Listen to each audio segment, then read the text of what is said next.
What's up and welcome to another Mograph Mocast. I'm Dave. And I'm Matt, and joining us today, I'm very excited about this show.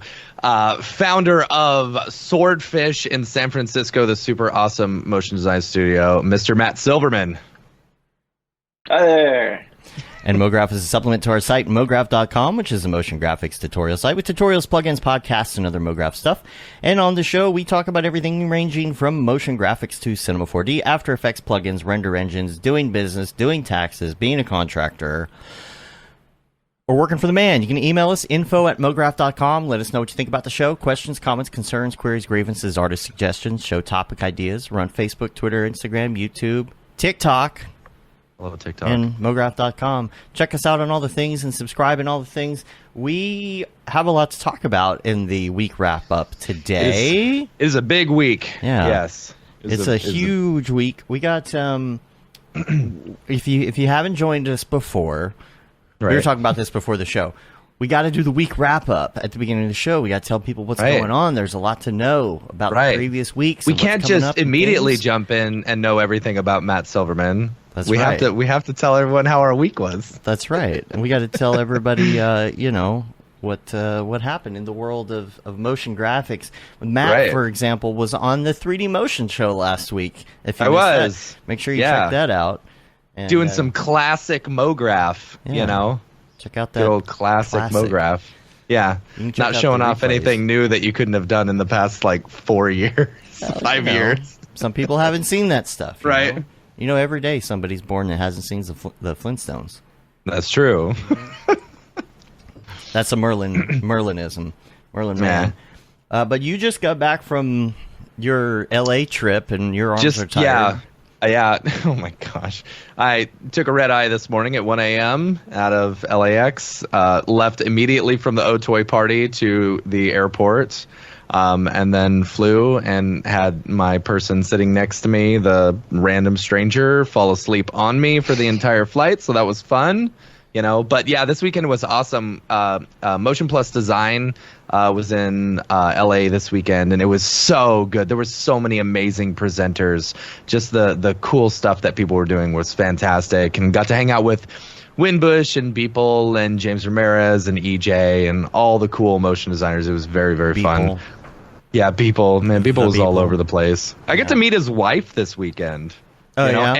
And his brother, It was pretty cool. So, then Otoy had this big rooftop party, and got to hang out with Jules and, a bunch of really cool people. We nerded out. Oh, man. So I don't know if you've seen the GTC talk that Jules did yet. Oh, man. It's fantastic. And he goes really in depth into the stuff that they're doing with the Gene Roddenberry archive, and shows off the whole Star Trek, the Enterprise that they're building and stuff like that. And it is fantastic. It is so detailed and incredible, and he let us know. So actually they're re-releasing the Star Trek 1, Star Trek the Motion Picture on Blu-ray, and they redid a bunch of the scenes that were rendered out in Octane, It's really funny, and he was telling me, he's like, I don't know if Paramount knows this or not, but they ended up actually sending a bunch of those scenes on the render network,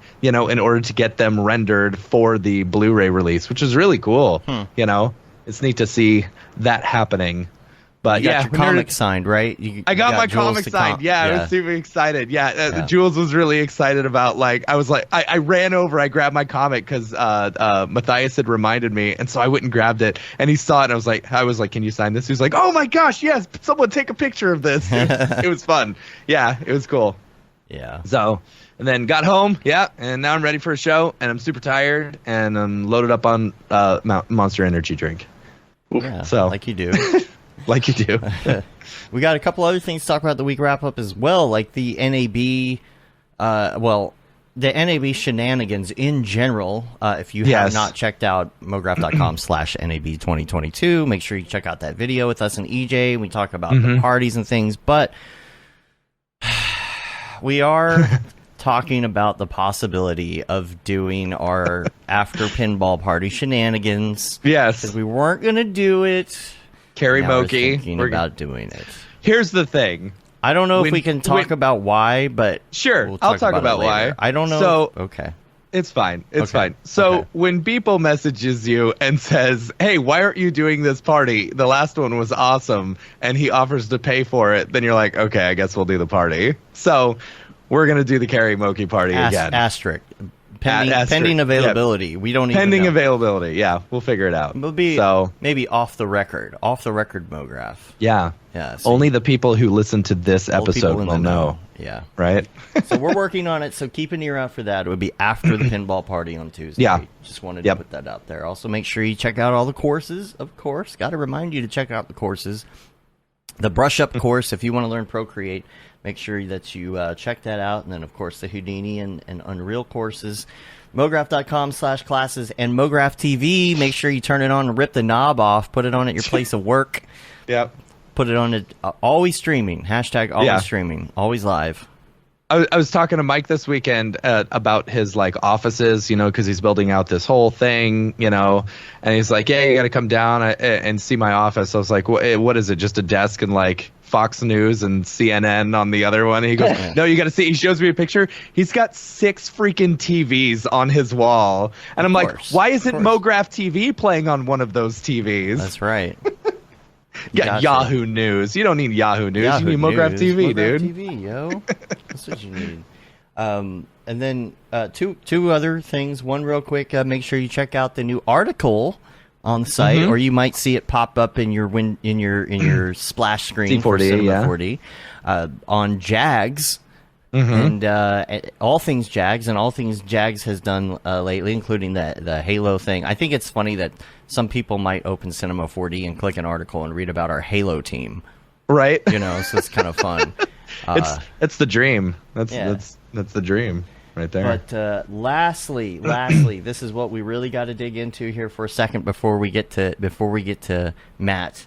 Is Camp Mograph. Camp Mograph, yes. Stuff to talk about now. I'll even bring up the website because I figure you might be talking about it in depth Mark here. did a fantastic job on the website, by the way. I'm really I love good. the way it looks. Yeah. So yes, we announced all the stuff and things. We announced our instructors, the different workshops we're going to have, and all our fireside chats. I'm super excited about it. So up for Fireside Chats, we've got Amanda Russell. She's a co-founder of Cream Studio, which is awesome. Super excited about that. We've also got John Lepore from Perception coming in. He's going to talk about all things Marvel, And then I'm super excited about Freddie Wong. So we're bringing Freddie Wong.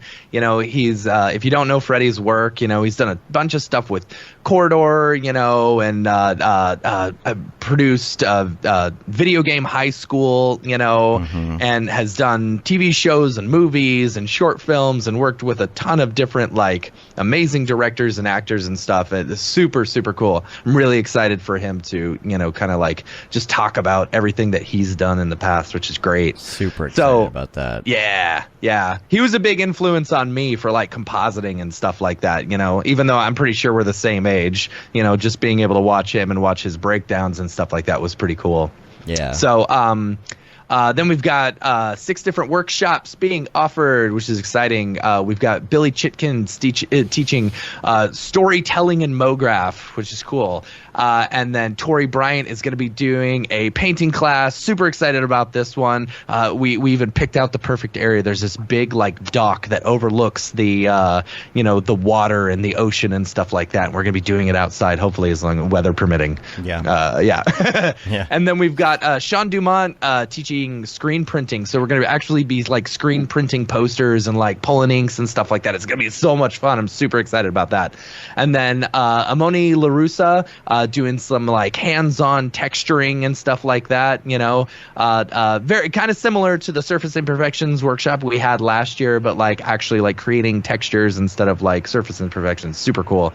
And then we've got Joe Pilger doing the business of Mograph. I'm really excited about this one. I feel like a lot of people are going to want to hop into this one because they're, it with a lot of these things, like especially with like the the producing workshop we had last year, it's like, you know, you get into it and you realize, okay, I am actually doing a lot of this stuff right, and I'm also doing some of this stuff wrong. So, you know, the business of Mograph I'm really excited about.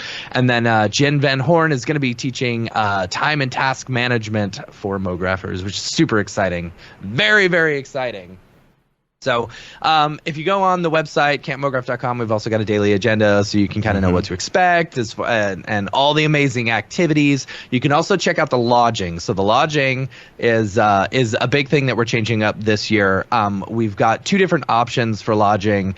The first one is just your standard community cabins where you're hanging out with other people. You know, we still try and keep the amount of people down per cabin. Like I think we max it out at like 5. So you know, you're not like jam packed in there like a bunch of sardines, you know. But yeah, so the community cabin tickets are $800, and then we're introducing this year private rooms. Now we've had a lot of people be like, "Oh, I don't want to bunk with a bunch of people. I'm worried about people snoring." You know, I'm looking at you, Paul Robinson, about those private, you know. And so, you know, if you're willing to spend the extra cash, we've got them here. You know, it's you're basically paying twice the cost of a regular community cabin. You know, we really want people to be in the community cabins. But if you want your own room with your own private bathroom, you know, and it's very private for you, the option is there. So it's $1,600 for that, you know, but, you know, you get your privacy. You don't have to worry about sharing a shower with people, which is fine, you know. Now, on top of that, we also have the ability this year, similar to what we did the first year, where if you wanting to camp, like actually like bring a tent and like pitch a tent and like sleep outside under the stars or whatever, you totally can. We've got a big area for tent camping as well if you just want to do that. So all you'll do is when you buy a ticket, just let us know that you're planning on tent camping. So should be a lot of fun. Tickets go on sale April 20th at noon Eastern time. Yep. So make sure and set your alarms because, you know, last year they sold out in 45 seconds. And I'm fully expecting it to happen. I mean, I'm not sure. I'm fully hoping to have the same thing happen again. So you got 15 minutes to check out. And keep in mind the private cabins are, you know, it's very limited quantities, you know, versus the community cabins. So if you just want to go, you know, like you're probably more likely to get a community cabin than you would be a private because there's more of those tickets. But, you know, whatever you want to do. So on that note, I just want to say thanks to our sponsors. You know, without our sponsors, we couldn't have made camp, you know, as affordable or whatever as possible and have all the awesome amenities and all the fun stuff that we're planning. So huge shout out to our sponsors, our global sponsor, Otoy, you know, for sponsoring the entire event. And we appreciate that so much. And then our village sponsors, we've got Maxon and Video Copilot. Super excited to be staying in one of those villages. And then our gold sponsor, Grayscale Gorilla. Thanks to all of our sponsors. Without them, we couldn't have done this. So that is Camp Mograph. Set your alarms. Super excited. Check it all out. Sign up for updates on campmograph.com. 420 is going to be a big day. It's going to be a big day. It's going to be a real big day. You got Camp Mograph tickets on sale. You've got something that Paul has said on the 3D Motion Show last week is going to be on 420 for Maxon. Really? That's also exciting. The day that you and I have to take off to head to Vegas. We have to fly to Vegas, for NAB. So and I'll probably be smoking a joint on the top of my tab. Yeah. Well, that's the most important thing of the day, right? You know. Yeah. The term 420 was actually invented in the town where my office is. Really? San Rafael, California. About that. What it was invented at San Rafael High School. There is proof of this. Yeah. That's really funny. God, see, I heard a different story on that. That's interesting. That story is wrong. So what was the reason that number came to be? Was it from the time? These guys would meet at 4:20 p.m. after school to go smoke weed. All right. They were called like the Waldos or something. You could find the info. It's just another example of how important San Rafael is to my world, because also that's where ILM was started, right? And that's where Pixar was started. That's where the nonlinear editor was invented. Yeah. That is where the Grateful Dead came from and their studio. And there's a lot of history in that town. And I just moved up there last year, so I dig it. So. Yeah. 420 is really important. You know, it seems like it leads to a lot of. See, here's the story. It's very important for like Uber Eats and like Yelp and stuff like that. It's a very big day for those. I always heard a different story. I always heard that it was some artists in some band somewhere, and they were always commenting on how it's always just happens to be 420 when you look at your watch or look at a clock or something. So I have started screenshotting. I think that's only because I know. I tell you, I screenshot. Oh yeah, you've been doing that for years. I've been doing it. You've been doing that for years. At least 6 years. You would not believe how many screenshots for 20 I have. I always just happen to see it, and screenshot. Well, I always see 941 for some reason. I don't know why. 941. Anyway. Figure that one out.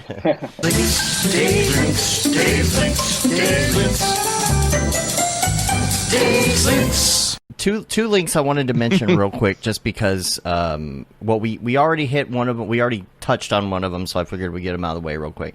The GTC talk. Make sure you check that out. We are talking to Jules about being on the show again for that. To talk about all of that, because there's a million questions, of course. The only other link I had is this is something apparently happened a couple weeks ago that I was not aware of until recently, is some sort of video co-pilot hack. And I just thought everybody needs to know a hack this. At some point. So if you installed Video Copilot stuff within the past 6 months, double check you may want to reinstall it, because there was they had gotten hacked or something, so it installed malware on your systems and stuff. So just be aware of that. It's malware too, where they install screen sharing onto your computer. And I forget who it was. I'm trying to remember now. I want to say it was Adam Elder, and somebody was telling me the story that Adam Elder told them. So this is very vague, but I think he actually saw it happen. He saw somebody log in and try and snoop around on his computer or something. So very important that you check that out, because the malware was put into their installer file somehow or something. And so, especially if you're in the crypto market or something, and you're bringing up your MetaMask to sign all those things. They hijacked your links, I see. So they changed the links to a different. Just double check that. Really double check that. And they have a page that addresses it. That'll be in the show notes as well, so you can check that out. But Matt, let's talk about you. Let's talk about you now. We want to know all the things. Now, here's the thing. Do we need to hit our record button? Oh my gosh, I hope you're joking. Are you joking? No, you guys never told me to hit it. You said you would tell me when. We did it. And we hit, and we did the little clap and everything to sync it. Oh shit, dude. That's all right. We'll take the beginning from YouTube, and then we'll cut it all together. We'll hit record now. It's on now. You guys want to clap? Let's do the sync again. Here we go. 1, 2, 3. That's okay. You know what? Most of the talking was me and Dave anyway. That's so that'll be an easy edit. Right, Dave? Yeah. You're like, fuck you. Yes, except the part where I have to edit into YouTube audio. I'll overdub whatever I say. Right. Yeah. We can put some subtitles below. ADR session. You can get that on the calendar. Fine. Yeah. It's a good thing I was thinking about that. So. So let's talk about you. Let's talk about everything you, from the beginning to school, where you got like the first inkling of what you wanted to do for a living, and then we'll get into some of the business stuff as well. Yeah, sure. Yeah, so I grew up in New York. Cool. My father was in advertising, so I kind of was able to see this world a little bit. Kind of a Mad Men situation, or? Yeah, definitely Mad Men situation. He was in New York at Ogilvy and Mather in the 60s. And started in he started as in the mailroom, and next thing you know, was writing copy for David Ogilvy, and then became a creative director. And so we moved from New York to Houston, where he was managing like Shell oil accounts in the 70s, and then to LA, spent a little time in LA, and then my parents split up, moved back to New York with my mother. So I would go out every summer with my father, and and he'd take me to shoots or take me to an audio session or an edit house. So I was very fortunate to be exposed to this world early on. Whereas like my friends in New York, his dad's a real estate agent. They never knew that this was really an opportunity. So I kind of saw that. And then I started skateboarding when I was probably about 11 or 12, and spent a lot of time getting into trouble downtown with my friends and just skating around. And skating in New York? Yeah, I don't know if you guys ever heard of the movie Kids. Yeah. Yeah, like those were my friends in that movie. So we would hang out with like those guys, and Justin Pierce, who was the star of that movie. He came out to my dad's house in LA, and we would go skate around California and stuff. And I've always heard that if you're skating in New York on the streets, you basically have a death wish. I've seen some crazy stuff go down. I've seen people get hit by cars and get right back up. But like 30 of us cruising down the West Side Highway on the road. Yeah, going up to the 23rd Street banks. It was crazy when I look back on it, and that was also New York in the 80s. So that wasn't like, that was crazy New York. Some dude suddenly just pulls a razor blade out from under his lip and is robbing you in a project. But anyway, so I was doing that, and that I had a friend who had a video camera, and that's when skateboard videos started taking off in the 80s. So we would see all these, our idols would be on video. So we would go and just make our own little videos ourselves. And I was a terrible student in high school, and because I just wanted to go skateboard. Yeah, right. So we I got lucky, and I tested really well. Standardized tests I did really well, and some classes I did terribly. So they put me into this gifted and talented program where I got to do whatever I want for half the day. That's cool. And what I wanted to do was make skateboard videos. So I would just go out on the weekends with my friends. We would shoot, and then the school had a linear editing system. Nice. This is like 1988, 89. VHS to VHS. AB editing. SVHS. Ooh. SVHS. So you know it's good. Yeah, even better. Yeah. So but we were shooting on VHS, so it was like a giant camcorder on your shoulder, and would take that footage and then pop it into these linear systems, and that they had this little edit studio in my school, but they didn't teach any classes on it. They stopped teaching it a few years before I got into high school. My sister took the class, my older sister, so I knew it existed.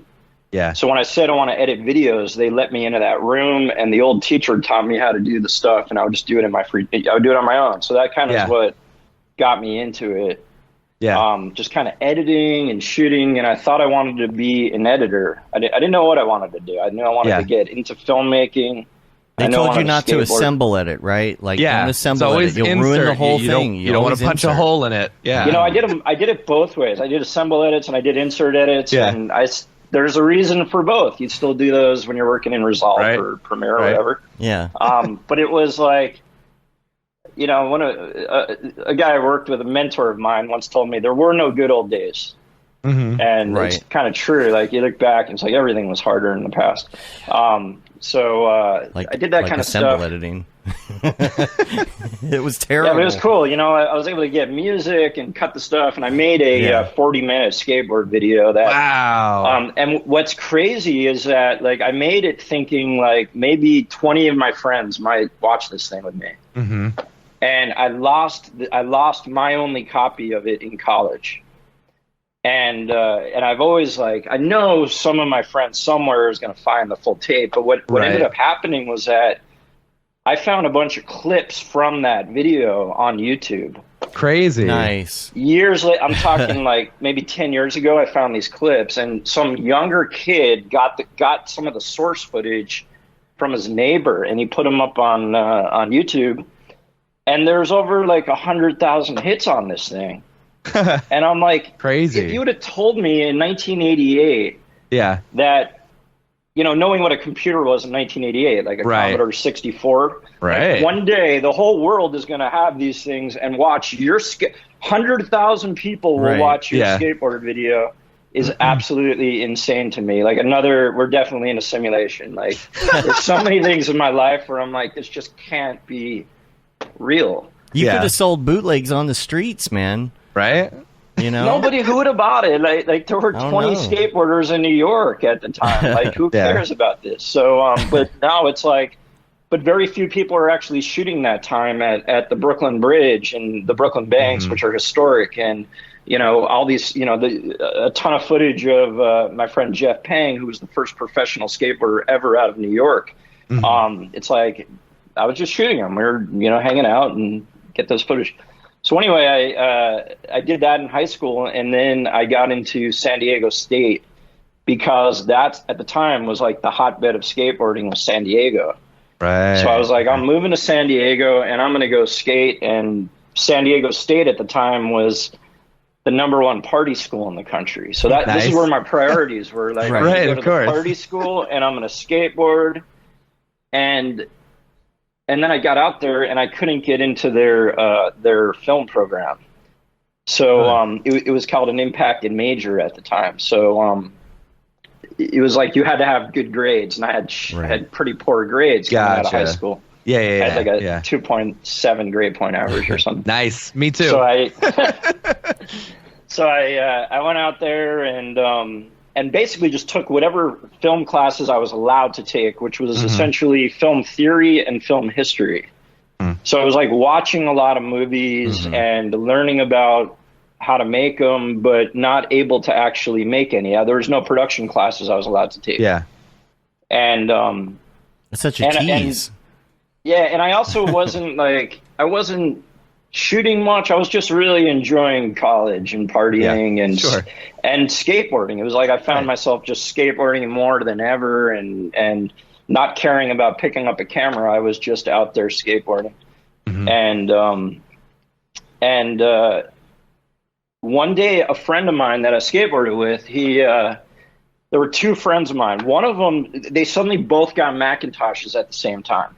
And one of them was a graphic arts major. My friend Jeff Kelly, who just worked on a project with Matt Milstead and myself. He was the art director making the storyboards. Nice.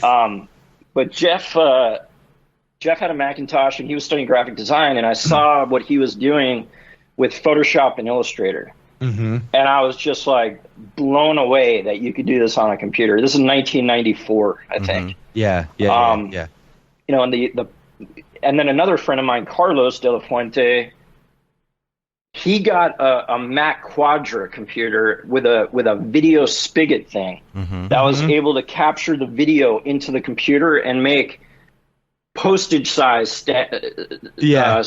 movies. So like he was able to edit like 160 by 120 movies.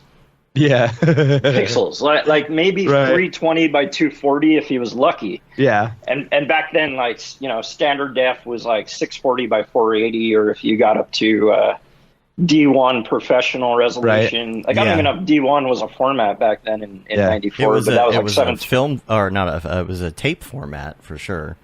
Yeah, I don't know if you could put that on computer or not. Yeah, but I don't know if. I guess D1 was out in 1994. Digibeta I don't think was out yet. I think Digibeta was a few years later. Probably not. So I saw him getting these little movies in and editing it. And the funny thing was, he told me he wanted to make 3D porn movies. Hey, this is Dave. I just wanted to stop for a moment and thank our sponsor, Otoy, the creators of Render Network and, of course, Octane. But I don't have to tell you that. You know who they are. You see the results of their render engine all over the interwebs, and we're very grateful that they're supporting what we're doing at Mograph.com, from this podcast to Mograph TV to events like local meetups and Camp Mograph and all our community building efforts. We can't wait to show you what's in store, all thanks to their support. Go check them out at otoy.com. Now back to the madness. And in my mind, 3D was like red and blue glasses. Right. I'm still to this day not quite sure what he was thinking. If it was like CG 3D or I don't know what he was thinking. Anyway, I saw what they were doing and I was like, this is amazing. I need to get one of these Macintoshes because I can get video in. And I remember like talking to some kids in my class, and they were in the program, so they were able to actually do production. They were like, "Those are a joke. You need an Avid, and you can't do that with," because he was using Premiere to get to edit. Really? Wow. And so this was Adobe Premiere 2.0, like. You know, it's probably version 20 now or something. It's like it was version 2, the second iteration of Premiere. And I told these guys in my class, I'm like, I'm going to get Adobe Premiere and I'm going to be able to edit. And they were like, you can't, that's a joke. It's a toy. You can't do that. And I was like, I'm going to prove these guys wrong. And that's kind of been like, that's been like my modus operandi through my whole career is like, somebody would say, you can't do that because I don't have the big gear to do it. And I figure out a way to do it. And over time, it's like the next thing I know, it's like, oh, I've got an Avid or I've got a Flame. I do have the big gear that I need. But that was like a turning point. So I saw that stuff and I was like, I need to get a Macintosh. And the Power PC Macintoshes just came out. And that Spigot thing came out with a new version that could pull in full 640 by 480 in thousands of colors, man. Like I could get thousands of colors, man. It was amazing. So I had my father had some money that I had, and he gave me he let me get this Macintosh. He was trying to talk me out of it, and he was in advertising, and he had Max at his ad agency, and he knew the world, what I was doing. He knew Avids, and he was like, "Apple's going out of business. Why are you doing this? Like they're sinking and." Windows is coming out and it's hot and what are you doing? And this is before Windows 95 and he was convinced the world was going Windows. And I remember having Thanksgiving with his family, with his sister, and I'm at the dinner table and everybody's telling me I'm an idiot for buying this computer because you're buying a technology that's dead. And I was like, you know what? I see a future, and I see my friend is making lowrider bike catalogs on his Macintosh. And it's amazing. And I actually found a letter recently that I wrote to my father explaining why I want this. And I don't think I ever sent it to him. And I was like, these are my dreams. And I know in my heart that I'm going to be able to succeed here. And until that point, I was kind of a screw up. So I don't, I could see why he thought I was just going to waste some money. But I believe that I'm kind of on the spectrum, and when I focus on something, I focus on it. So like skateboarding was my world, and as soon as I got a Macintosh and I started loading skateboard footage into that Macintosh, it was like the board was like, wait a minute, this is my new passion. And it was crazy. So like I got that Spigot, I loaded in some footage.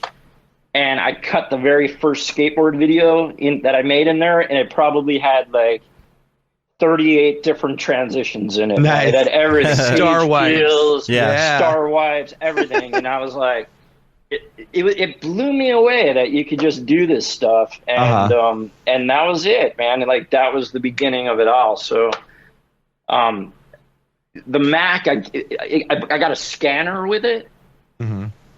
And the scanner came with Photoshop 2.5. Nice. And that didn't have layers. So I started like learning how to deal with Photoshop without layers. And then I got a free upgrade to 3.0 when that came out. And that gave me the layers. And it was like, I started realizing like I actually enjoy this more than editing. I enjoy graphic design more than editing.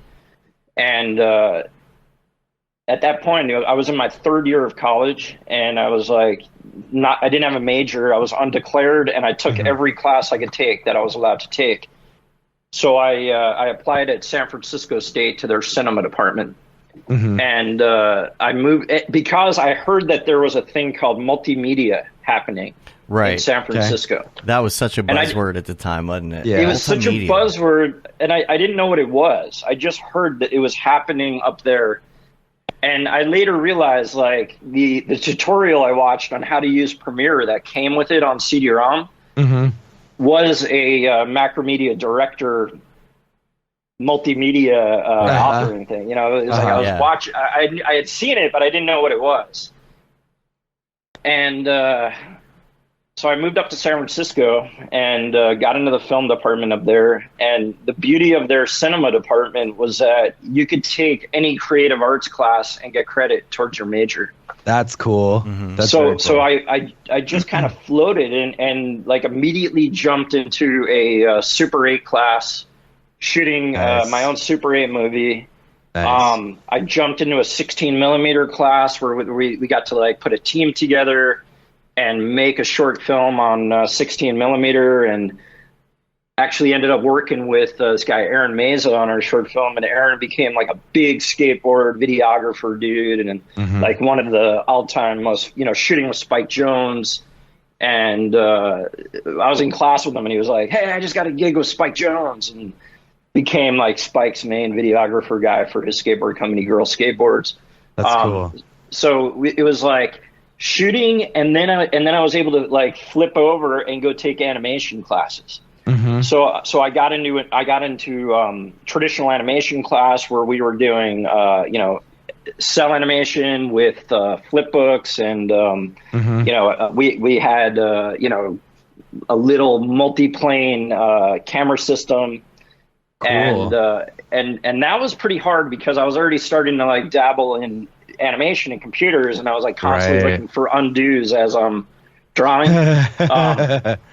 So I was like drawing stop motion. I did a stop motion film on Super 8. I did, and then I got a job at the faculty computer lab in the library. So there was a program there called the Center for the Advancement of Teaching that was there to teach technology to the teachers. All right. And what was great was that they would bring in pros to teach the teachers like Photoshop. And I'd get to sit in on these classes. Oh, that's awesome. So that's like the real teachers that were teaching me stuff, like my traditional animation teacher was amazing. Like she came from, Jan Emblin was her name. She came from the Canadian Film Board. I don't know if you guys are familiar with, in the 60s, they were doing the hottest animation in the world, the 60s and 70s. The Canadian Film Board would just give these giant grants to create crazy animation projects, like the movie Walking. I don't know if you've ever seen that. There's an amazing documentary that everybody should see called Ryan. Okay. Ryan, and it's by Landreth, Chris Landreth. He was the original in-house animator at Alias Wavefront.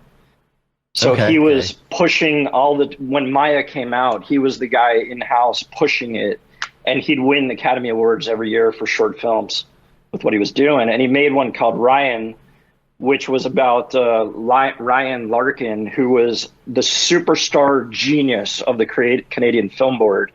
And he made a film called Walking that is, to this day, one of my favorite animations ever made. And he... So Jan worked at the Canadian Film Board. Chris Landreth made a documentary about Ryan Larkin inside of Maya. It was a CG documentary, and it's incredible. What year was that? It was probably 98, 99, 2000, somewhere around there. But he found Ryan Larkin disappeared off the face of the earth. Chris Landreth was walking to a conference, I think in Montreal, and he found him homeless on the street. He was schizophrenic. What? No way. And so he started interviewing him, and started showing him his old films. And it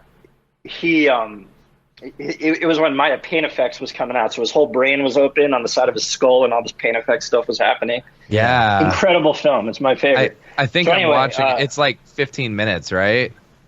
Yeah, it's long. Yeah. It's amazing. Gosh, he won an Academy Award for this. It's gorgeous. Yeah. So did it ring a bell? His previous film... Sorry. His previous film what?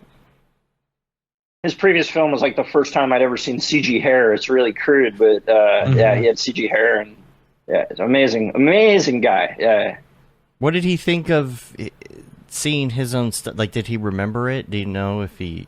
Yeah, you see his reactions, like just sparking in his brain, and they interview his ex-wife, and so each of these people have a different stylization to their look, to the modeling, and I highly recommend it to anybody who's into animation, just because you need to know about his work that he did on walking, because it was all pose to pose. I mean, or straight ahead action animation, no pose to pose. The guy just started drawing, and the next thing you know, it's a guy walking, and it turns into this. It just starts morphing into all this crazy stuff going on, and it's incredible.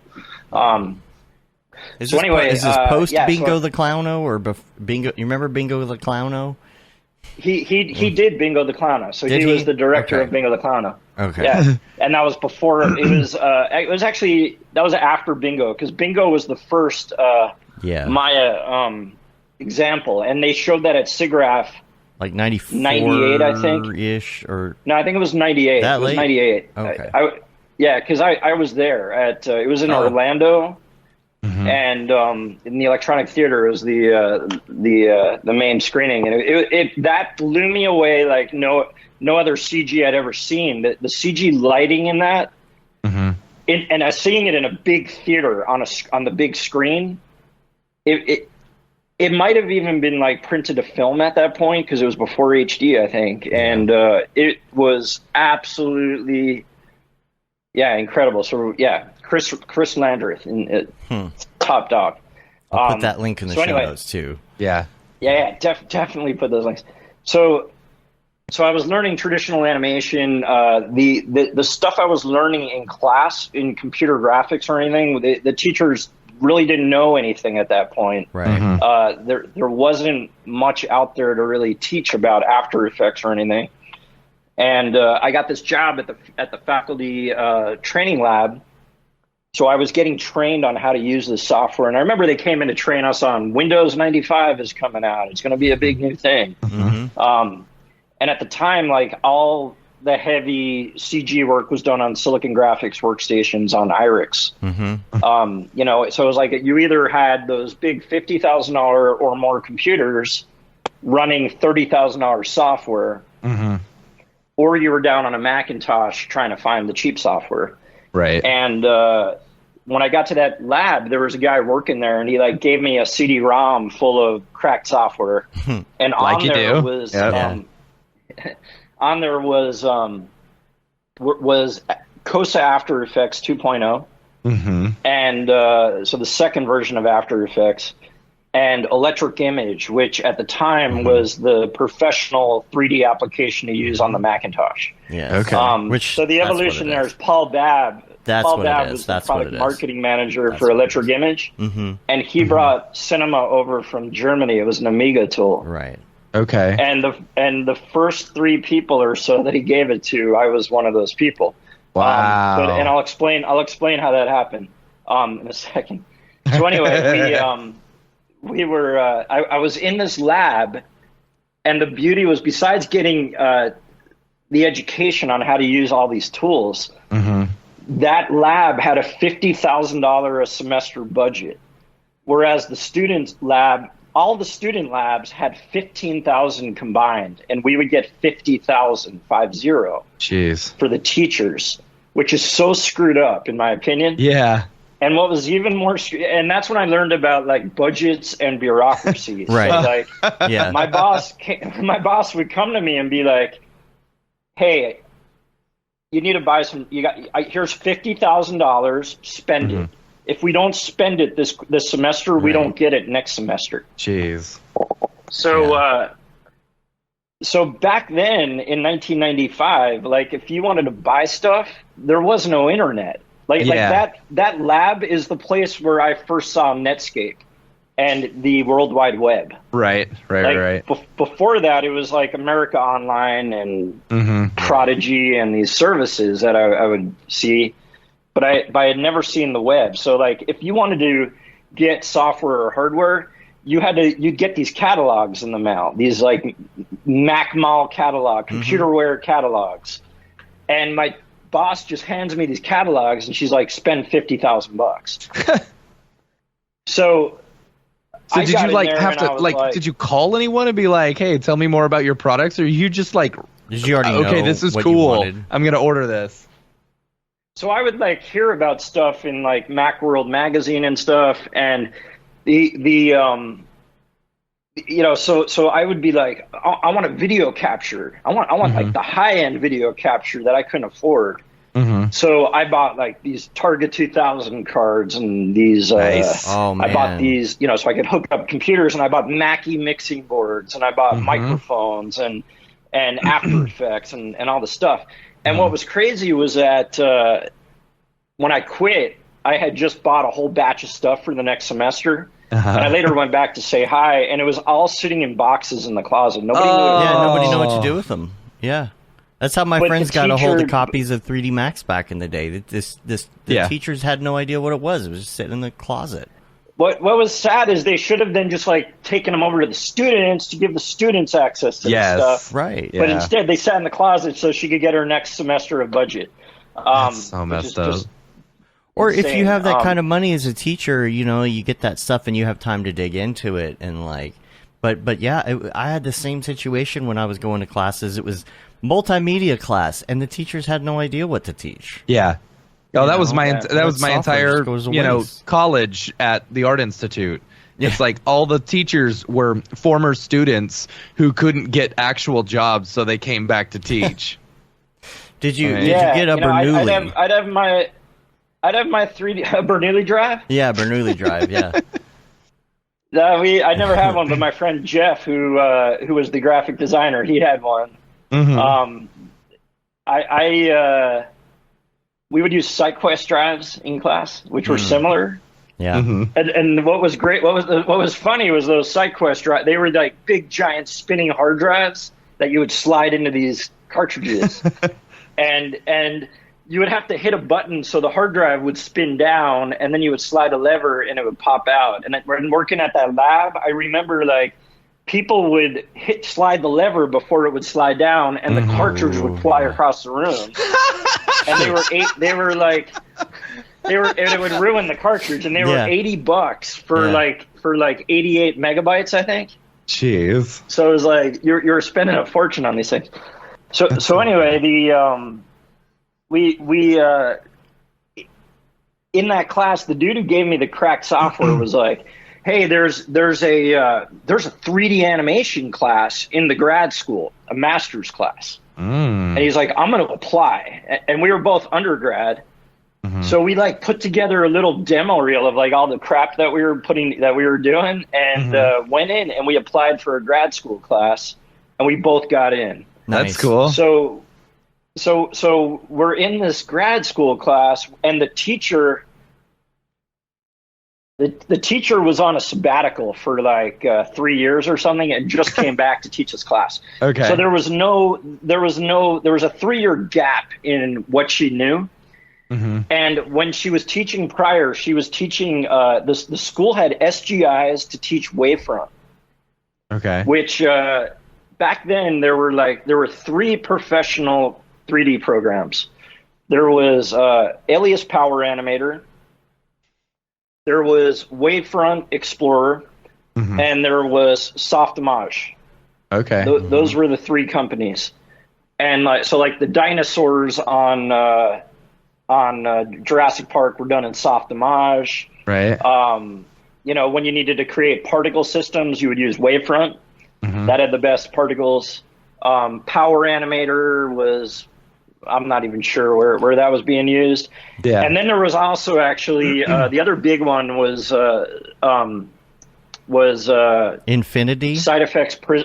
Oh. No, I'm talking professional. So then there was okay. Prisms, which was Side Effects. So that was the precursor to Houdini. Wow. And Prisms was used for heavy particles. Like, I remember reading about it on the movie True Lies. The jet engines were done by Digital Domain, was a heavy Prisms place. Okay. Isn't there some story but all like the that- Houdini guy and his brother or someone split off? And am I thinking of a different piece of software? No, yeah, one of them decided to move into Houdini. The other one decided to move into Touch Designer. You know? Oh, that's right. Well, that's right. Yeah. Touch Designer was a fork of Houdini. Yeah. They forked it out of there. Yeah. That was Because they wanted to So- focus more so- on real time on Touch Yeah. Designer. Yeah. Yeah. Yeah. Yeah, there's a lot of similar. I remember when that came out. It was crazy. Yeah. But the all of that software was expensive. I'm talking like to get a full package of Wavefront, I think was like $70,000, 70. Because you had to buy all these different modules for it, and Softimage was like $35,000, and and you needed a SGI that would cost you $25,000 to $50,000 to run it on.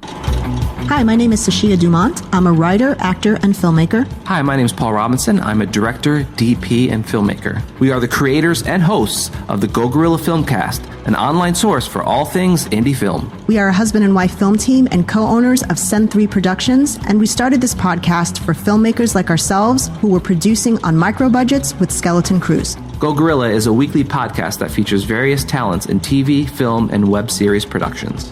We've interviewed filmmaker powerhouses like Kestrin Pantera, Richard Raymond, Alex Ferrari, Cassandra Ebner, and Ryan Connolly. Amazing actors like Hannah Ward, Lou Taylor Pucci, Chris Wataski, and Eileen Gruba, groundbreaking cinematographers like Jody Lee Lipes, and Jessica Lee Gagné, and many more. We also offer weekly reviews of our favorite films and shows, which vary from low-budget first-time filmmakers to A-listers and everyone in between. Go Gorilla is proud to announce that we have officially joined the Mograph Podcast Network. So if you love filmmaking as much as we do, tune in every Sunday for a new episode of the Go Gorilla Filmcast, your source for all things indie film. Now available on the Mograph Podcast Network. So And they didn't have and Blender so because school- Blender's free. No, and then on the lower end you had free? stuff like you had like the Amiga with the Amiga ran Lightwave, and then you had like the Macintosh was running Electric Image, or you could go low end with like Infinity or Strata Studio Pro, and then on Windows you had 3D Studio. Okay. But like and that was just starting because Windows didn't have Windows. That was when Windows NT was just coming out. So I remember being in this class and seeing a video of a company called Colossal Pictures that I always wanted to work for. They were the baddest ass animation studio in San Francisco. They did all the original MTV bumpers, Beavis and Butthead. They did Aeon Flux. Nice. Yeah. And they specialized in blendo animation, they called it. They mixed stop motion with CG, with cell animation, any type of animation, all mixed together. They're amazing. And there was a Softimage videotape came out explaining how they were moving to Windows. And because Microsoft acquired Softimage at that point. Right. So anyway, my class, she was teaching Wavefront, and they were making shaders on Next cubes. They had a Next cube in the room, to make RenderMan shaders. And let's talk about like how where that went and what got you into your business now. Like how did that take you from there to what you're doing now? Yeah, so that class, I had to interview somebody in the industry for that class. And like I was saying at the time, you couldn't just buy software. Like where would you get After Effects or Electric Image? There was no internet at the time to order it online. They wouldn't sell that high-end software in the Mac Mall catalog where you're buying Word. So I found that there was a local place in town that you would go to buy it. They were called value-added resellers. So there was an architectural firm that used Electric Image, and they sold Electric Image and After Effects. And if you wanted to buy a different program, you'd have to track down like, oh, these guys sell this 3D program above the ice cream shop in North Beach, and you'd go there and buy that software.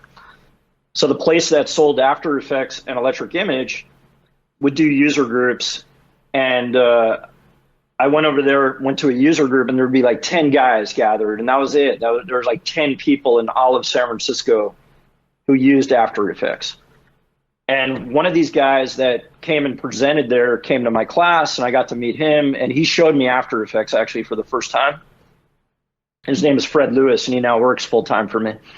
But I ended up getting an internship at this place that was doing the user groups. And that internship, we were making CD-ROMs to explain how to use the internet. So they would teach you what FTP was, Usenet, which was like, internet relay chat. It was like predecessor to chat rooms. IRC, yeah. Mm-hmm. So IRC, yep. Yeah. So we were making the CD-ROM, and I was doing like Photoshop prep work and doing some little bit of After Effects work there. And a guy that was freelancing there, and it was his first job ever, he kept telling me what a joke that place was. And he's like, my brother-in-law works at this badass place in Cupertino. I'm going to get a job there, and this place is a joke. And he left. And then like 6 months later, he called me up and said, hey, there's a job opening here at this place, CKS. Mm-hmm. And I was still in school. I was in my 5th year of school. My father was paying for it. I really had no end in sight because I was just taking classes I was interested in. So I was missing a lot of requirements. And I went down to this place, CKS, for an interview, and they wanted me to work on Prudential Life Insurance's very first website. Okay. So this office had like 100 artists working in it, and they had like Aeron chairs. It was all the toys were on the desks, and there was this, it was like walking into the Starship Enterprise, and like, right. You see like Pixar at the time on these documentaries. It was like, whoa, there's the toys and there's the cool people. And so I went in for this interview, and they offered me a job to do like Photoshop prep work for the Prudential Life Insurance website. And at the time, they had just finished the very first United Airlines website. They did the Pixar website. The place was owned by the guy who started Apple France. His father started National Semiconductor. It was like Silicon Valley in the .com insanity. This is 1996. Yeah. So they gave me this job offer to do that, and I was like, hey, I can't quit school. My father will kill me. I can't take this job. And I went back to school, and I was sitting in a humanities class wanting to kill myself that I didn't get this job, and I was bored as hell. And 3 weeks later, my pager rang. I had a pager. Yeah, this is like before cell phones. And I ran to a payphone, and it was them again. And they were like, hey, you were totally overqualified for that job, and we want you to come down and do 3D animation work on a project for Apple. Oh, nice. And I was like, I will be there in 1 hour. I ran out of class, jumped in my car, drove to Cupertino, and never went back to school. I never talked to a guidance counselor. I failed on my classes, and I dropped out. Crazy. So the moral of the story is everybody drop out of school. Right. Just kidding. Yeah. After that agency I worked at, I got a gig working at a company called Puffin Designs.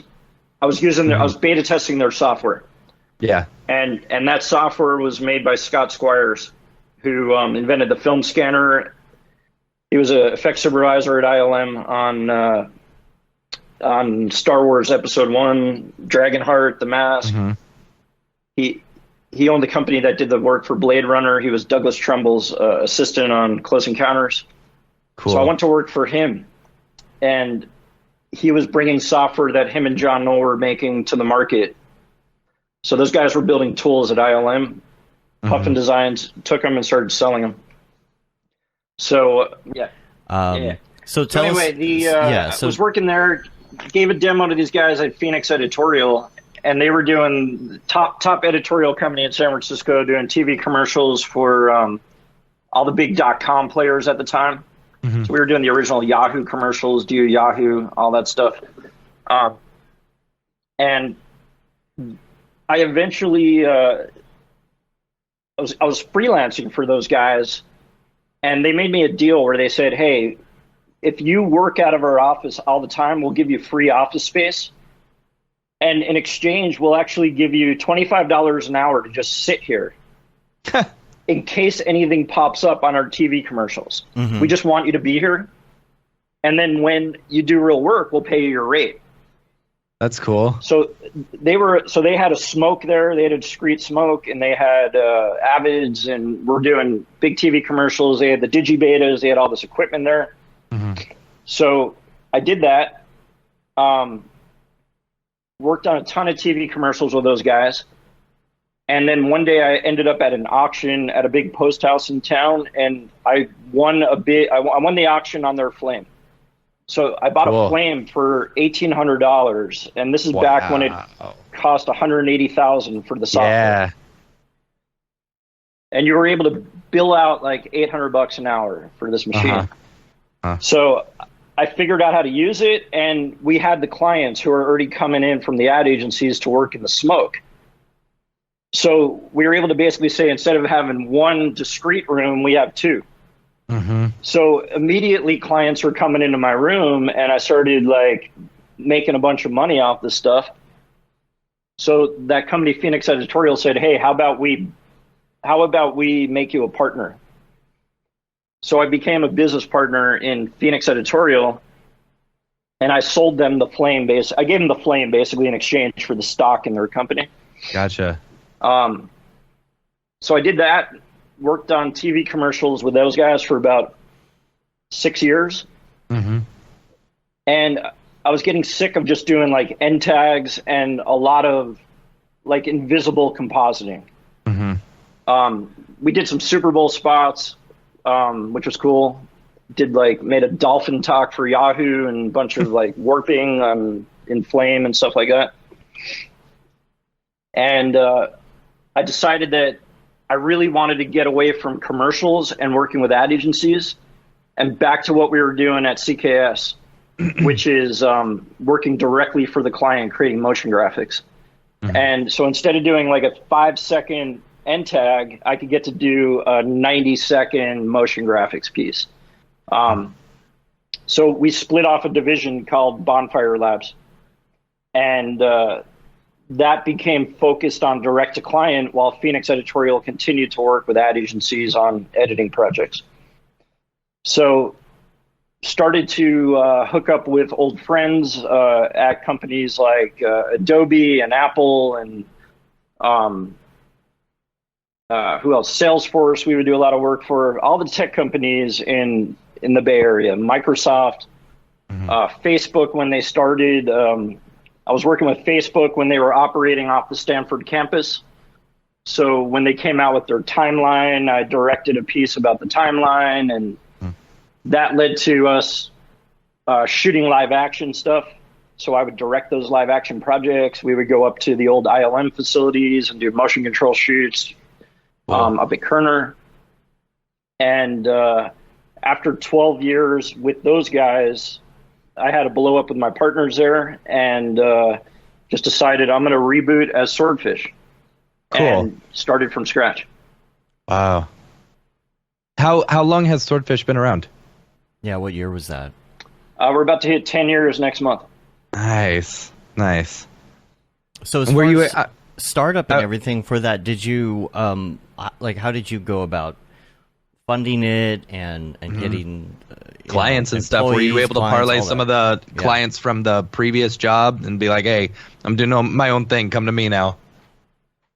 Well, that was the idea. Yeah. Until I learned that I signed a non-compete agreement with my old partners that I never realized. Mm-hmm. There was a moment where a new contract came in, and I was so busy I finally just signed everything, not realizing that I signed my life away. Mm-hmm. So that had had an 18-month non-compete agreement with any client that we had pursued or worked with. Oh, that's rough. So, which was kind of bullshit. Yeah. Because there were names on that list that I had never talked to. So 87 clients I was told I can't touch for 18 months. So the biggest client I had in my previous shop at that time was Sony. And about 2 years earlier, when the 2008 recession hit, we hooked up with Sony to help create the motion patterns and transitions for their very first Android products. Okay. So we got away from doing marketing work and into the UX side. And what that taught me was that companies, when a recession hits, the first thing they do is they stop marketing. But what they do is they start putting their money into R&D so that they have new products. When the recession ends, they have something new to market. So that's been a big part of what I've been doing ever since. I try to do motion for UX and motion for marketing, because you're then like covering both bases. Interesting. So that Sony work we were doing to make their first Android phone, and at the time I was working on the animated wallpaper for the PlayStation 4, which we built in Houdini as a procedural animation. That's cool. Which we then coded in OpenGL to run on the PlayStation in real time. Wow. That's super cool. So Sony told me that they would give me the contract, and that was able to be used as leverage with my old business partners to say, hey, I'll take less money for you guys to buy me out in exchange of carving out Sony.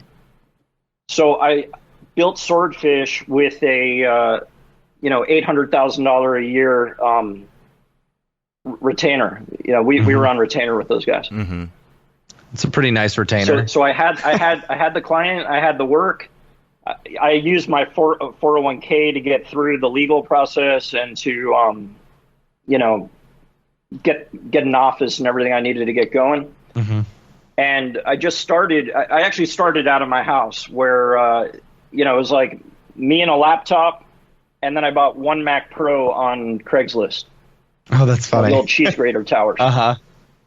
And then then we had to do more rendering. So it was like, okay, I'll buy another cheese grater. So I ended up buying like 50 of these cheese graters over time for like $1,200 a pop. And then we also, at the time, cloud rendering was starting to take off. And I was friends with the guys who made Zinc Render, which got sold to Google. So we were early beta testers of Zinc, and so I was able to be in my house crunching mental ray stuff in the Amazon cloud. Crazy. So it was like, get another job, bring in another guy, get another job, bring in a guy, and just build the company totally organically. And that's how it was built. Did you have were you handling all like the sales or anything like that, like reaching out to different clients, or did you have to hire on someone specifically to do that,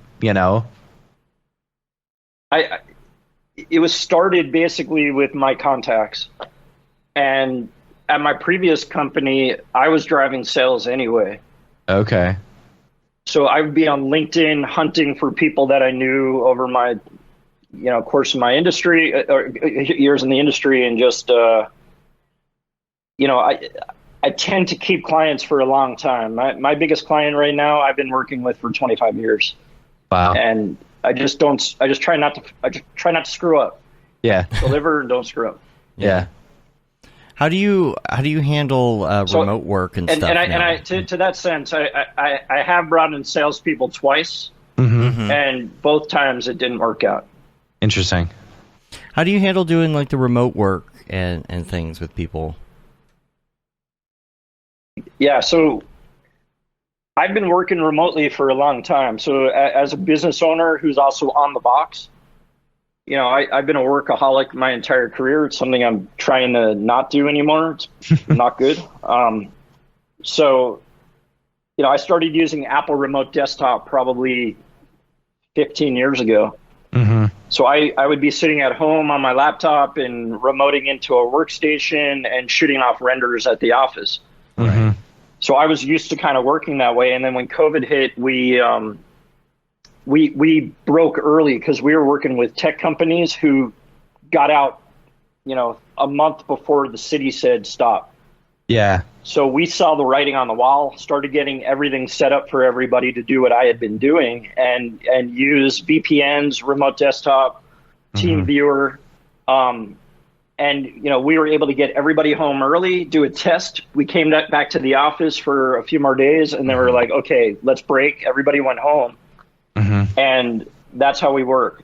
So everybody's using computers at home as dumb terminals. We're just using keyboards and monitors. Yeah. And you're actually working on a computer at our office. And all of our footage, all the source footage is living on our SAN. When you hit render, it shoots it off to all the computers at the office.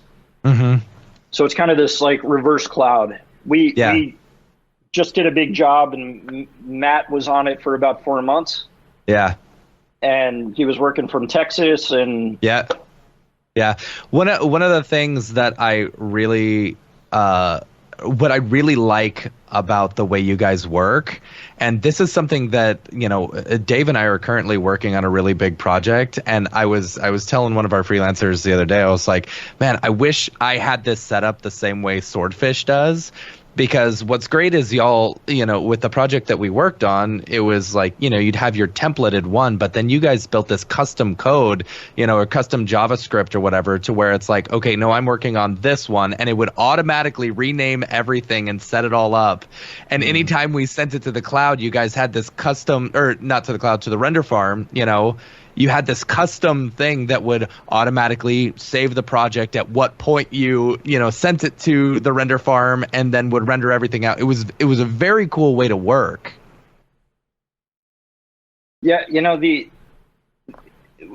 I've got some smart people who work for me who've worked at big studios. So I've never worked at big studios. I've been fortunate to kind of been able to run my own business for the last 20 years. But the person who set up our render farm came from ILM, where he was a creature supervisor, right brain, left brain genius. One of the smartest guys I know. And, he knows Python. He just came in and built this whole render farm for us. So we use Pixar's Tractor as the farm. Okay. But then all the submit scripts that we build are our own Python or JavaScript that we'll make for After Effects or Cinema 4D or for Houdini. If we need to sync fonts, all of that happens through the render farm. If we need to compress movies, it happens through the render farms. So a lot of the parts of our system are standard things that happen in big studios. So when you submit a job from Cinema 4D or After Effects in our studio, it'll always render a duplicate of your scene file that gets stored next to the files that get rendered. Yeah. So that way, if you accidentally overrode your file, and in 2 weeks I say, hey, client actually wants to go back to this version of the movie that they saw.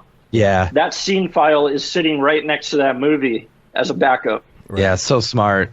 And that's a common way that all render farms work in big studios. Yeah. Have you tried Parsec? But what we've looked at all these different alternatives to TeamViewer, and in general, everything's just kind of working for us. There's some weird oddities with Cinema, I think, that sometimes happens, but I think we figured all the bugs out. Yeah. My biggest thing with a lot of remote software is the fact that it's hard to control certain things like rotation and things in Cinema, and Parsec has been so solid. You forget that you are even working on a remote machine sometimes with that. It's so solid. I'm loving Except Parsec. They don't have it for the Mac. You can't control the Mac. I forgot about that. I think they do now. I think they do. Oh, they do. Do they? They have it. Yeah, I but, think they just came out. I thought that you could do it. Well, unless this is recent. I downloaded it. I got it installed, and then it's like, oh, you can only view with this. You can't actually control. And I was like, oh, okay, maybe But yeah, it's a great app. I mean, we find Apple Remote Desktop, if you're going Mac to Mac, is super solid. Right. And then something happened where I think people were like cross-platforming. TeamViewer was having some issues. Yeah. And if you just stay on the same platform, it was better. But it's those type of rotation things that I hear people freaking out about. Yeah. Yeah.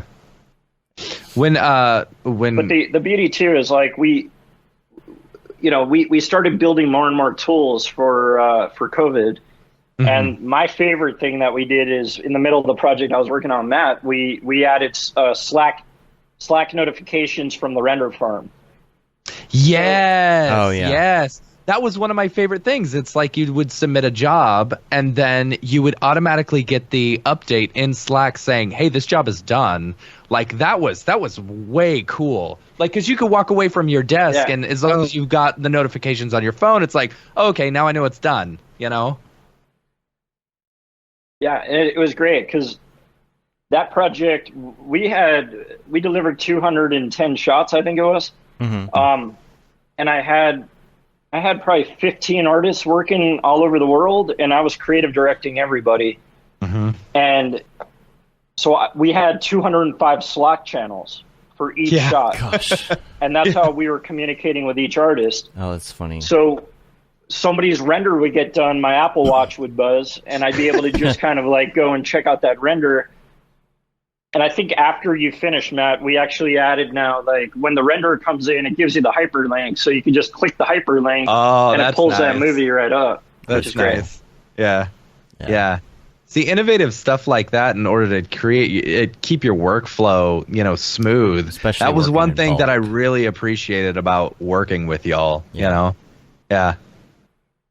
I really. That's where I think that's one of my strong points of my own personal part of this process is like it's all about process and systems. It's like I like to start a job, figure out how to put a good process in. How's this pipeline going to work? And if we need any new tools, I've got Brendan Bowles to go in and just make stuff. Yeah. And Brendan and I go way back to that user group I was talking about in 1996. He was at Berkeley, a kid, and he would show up to this user group, and there was like 10 nerds sitting in a room, and we were the entire Mograph community. Visual, anybody using After Effects or Electric Image was coming to this user group. Yeah, and there was like 10 of us, and Brendan was one of them. He then went off to the orphanage and made a lot of the tools at the orphanage, and one of those tools that he made was the OpenEXR plugins for After Effects. Oh, wow. Yeah, so then that's crazy. He sold those to Adobe, or he licenses those to Adobe. Yeah. So he's Fnordware, the company Fnord. So we just did Cryptomats for After Effects. So like Adobe hired us to make the Cryptomats for After Effects. That's cool. Because Brendan's a guy, he can make them. Yeah. Wow. Yeah. And actually that's another thing I'd like to talk about. So we started building these tools in-house, and we started selling them as mechajiki.com. So we made a program called Render Garden, which does it makes wow, yeah, y'all are render farm. Wow. Okay, yeah. Yeah. So that's all Brendan. That's crazy. Huh. So while we were working on this project together, I know you had brought in a bunch, you were adding to the farm, and you were adding these the Mac Mini, Mac the M1, chips and stuff like that. I'd love to hear your opinion on the new Mac Studio, Yeah, I love it. I've been a Mac guy forever, and started using PCs when GPUs started coming out. Right. So before GPUs, we would do all of our photorealistic product renderings in Maya using V-Ray. And once Octane came around, it was like, whoa, look at this stuff. It's fast. And Redshift was really the change for us. We were very early Redshift users because the guy at our office, a former employee, he didn't like Octane, and he's like, this Redshift thing is pretty damn badass. And he came from Sony ImageWorks and helped make V-Ray. Not V-Ray, helped make Arnold. But yeah, so we started getting when the GPU started coming out, we started putting 1080 ties into our Mac Pro towers and running one 1080 tie with Redshift or Octane. And then we realized like that's a hack and the OSs were breaking, so we started putting those cards in the PCs. And over time, we were running like 80% of our 3D on Windows and 20% on Mac. But all the After Effects work we would do on the Macintosh because there was no difference. We would run After Effects on the latest HP Xeon machines that we would buy, and there was no difference between running them there or a cheese grater. Yeah, because they weren't multi-threaded and the rendering just sucked in After Effects. Yeah. So when the M1s came out, we tested it, and it was like 3 times faster than the cheese grater for After Effects. And I've been a long time After Effects beta tester. I know their engineers. And I was told by one of their engineers that, After Effects is a 25-year-old program, 30-year-old program now. It had the foundation hasn't really changed. It's very old. And if Intel or any chip manufacturer came to them and said, what would the ideal chip architecture be for the crappy way that After Effects works? It would be the M1. The way that it's built is perfectly made for After Effects. So I tested it. I was blown away. And I was like, you know what? That job came in. We needed a lot of rendering power. I needed a lot of artists to be working on stuff. So I bought 40 of those M1 computers. My gosh. Yeah. And just loaded them up with 16 gigs of RAM. And they work amazingly well.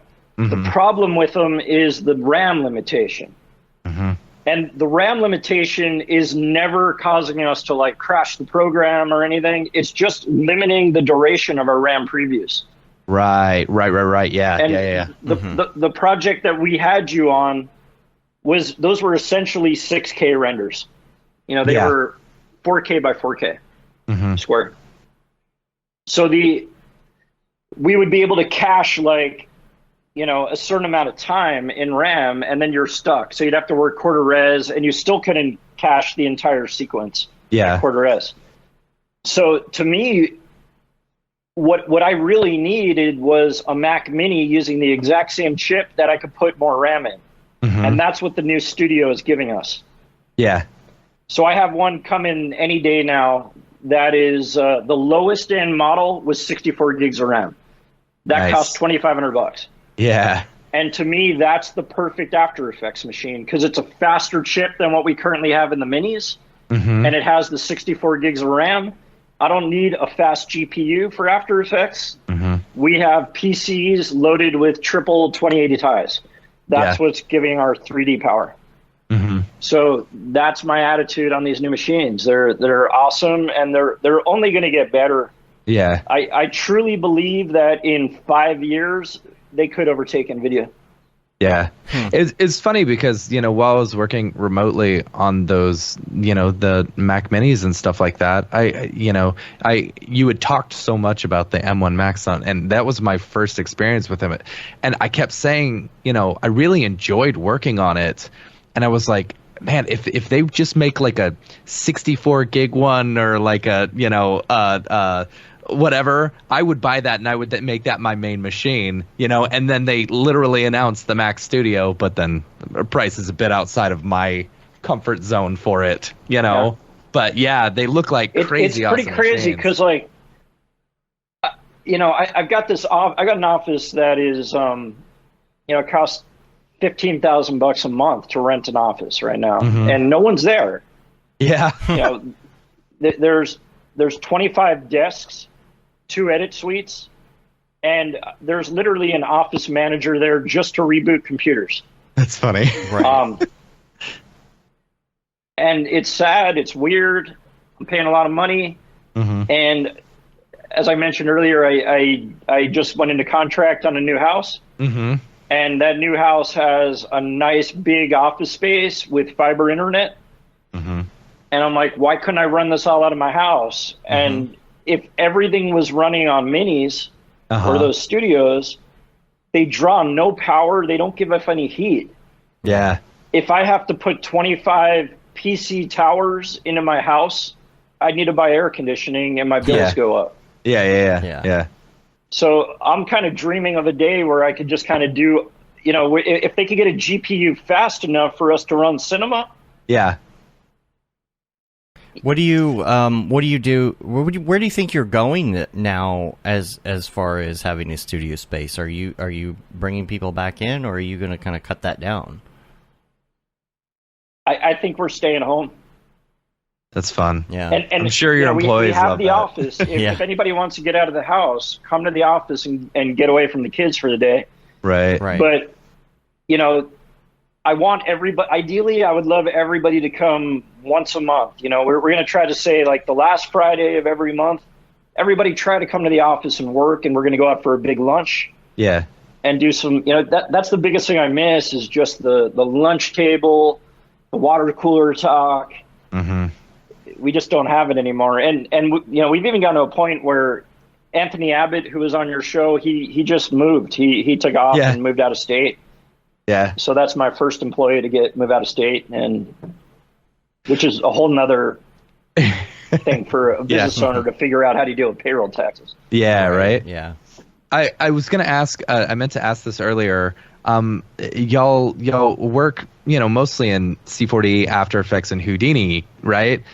At what point did you move over from like Flame into C4D? Of all softwares. Yeah. So I used the Flame because I bought it at an auction.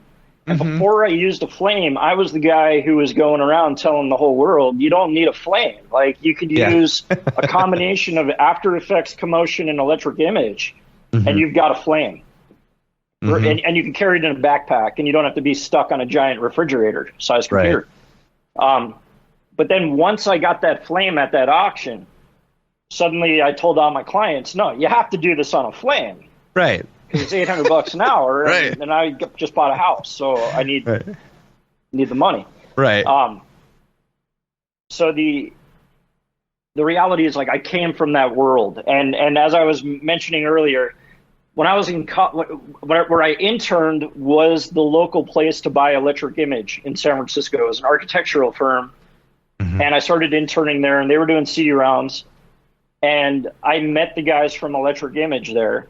And I started becoming a demo artist for them at places like SIGGRAPH. So I would go down to SIGGRAPH, or they'd call and say, hey, there's an event happening in the Bay Area. Can you drive over there and give a demo? And the product marketing manager was Paul Babb. Yeah. So I was Paul's demo kid. I owe Paul a lot in my I'm sure there's a million other kids right now, or guys saying that. When I was a kid, Paul helped me because he's a great kid. He's still, I consider Paul one of the greatest guys who's really helped my career. 100%. And one day he quit, and then a few months later he came to San Francisco and had a meeting at the same place, the same architectural firm. And he was like, hey, I'm bringing this tool from Germany to America, and you should check it out. And I was all in on Electric Image at the time, and I looked at it, and it was weird to me because the camera view was on the top left, and I was used to the camera view on the top right, and you couldn't switch it at that point. And that one reason kept me from using it. I was like, that just bugged me. That's funny. And back then, like, 3D software was like tribes, man. It was like you're a 3D studio guy, you're an Electric Image guy, you're a lightweight guy, and there probably were like brawls at NAB over this crap. So I was an Electric Image guy, and Maya had just come out, or was about to come out, and I was eyeing Maya as that's if I'm going to spend time to invest in a new software, it's going to be Maya. And that's what I did. So I jumped into the Maya world, and my company was basically Maya and After Effects. And I was an early user of Nuke. When Nuke first became commercial, I saw that, and I was like, I need that, because that's like a flame. Yeah. I got a flame because I knew everybody was making money on it, right? Right. You can make a lot of money using flame. And when I was working at Puffin Designs, I was managing John Knoll's software, and I ported Knoll Light Factory to Flame. That's funny. Puffin Designs got acquired by Pinnacle Systems, which became Avid. It became part of Avid. And they wanted nothing to do with SGI and Flame plugins. So they didn't want the tools that I ported. So I went to John Knoll and I said, hey, can I take over your Flame plugins? Because I found out that if you're a Flame plugin developer, you get a free copy of Flame software. Or Flint at the time. It was their low-end version of Flint. So like I bought an SGI, a used SGI, a little O2 toaster-looking thing that I could run Flint on. And I started learning how to use the Flame. And then I got to this auction, and I bought the machine for $1,800, like a full-blown Flame. Yeah. Started making all this money. Then we were still using Maya mostly, and I started bringing in some freelancers who use Cinema 4D. And it was like, okay, this is kind of cool because you could do the Mograph stuff. Yeah. And we just looked at it like it's just for Mograph. If you need to do cloners and that sort of stuff, we would use Cinema 4D for that with a freelancer. And we would do our photoreal renderings in Maya with Mental Ray and then V-Ray. We were early V-Ray users. So over time, more of our guys just started using Cinema. And then when I started Swordfish, I brought in a guy named Dean Foster, who I freelanced at my old shop, Bonfire. I love and Dean. Dean is a monster. Yeah, he is. Yeah, so I think Dean did 25% of those shots himself out of the 210. Yeah. He is the fastest cinema guy I've ever seen, and it's because he's been doing 3D for like 40 years. Yeah. So he started on Symbolics in the 80s and then was a Flame demo artist in the early 90s and Sony ImageWorks on the movie Contact, and then he got recruited by ILM and learned Maya very early. He was at Pixar on Cars and Monsters, Inc. Cool. He left Pixar and ended up at Goodby Silverstein and Partners advertising agency. And at that time, they had like $2 billion worth of accounts and built their own in-house post department that had like 50 guys in there. And they literally sucked up every great freelancer in the Bay Area to just sit there. So when their clients would walk in, they're like, there's our CG team. Even though they would go hire the big shops in LA to do the final spots. It was crazy. So Dean is sitting there at Goodby doing nothing and decided I'm going to learn the Cinema 4D thing.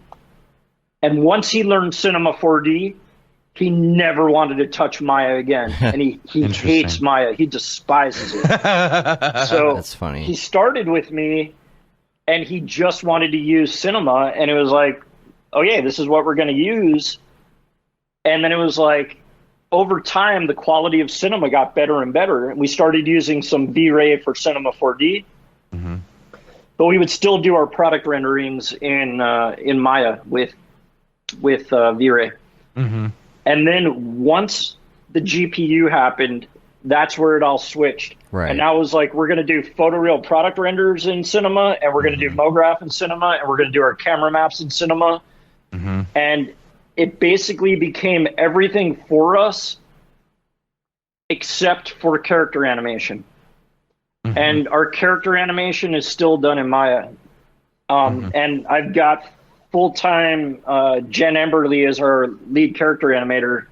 Jen was the animation director at ILM for 12 years or so. She animated dinosaurs, Terminators, everything. She's the best animator I've ever worked with by far. How do you find some of these amazingly talented people? You know, is the Bay Area just such a tight-knit group of people? You know, or are you specifically seeking them out? It's tight-knit, but it's very segregated.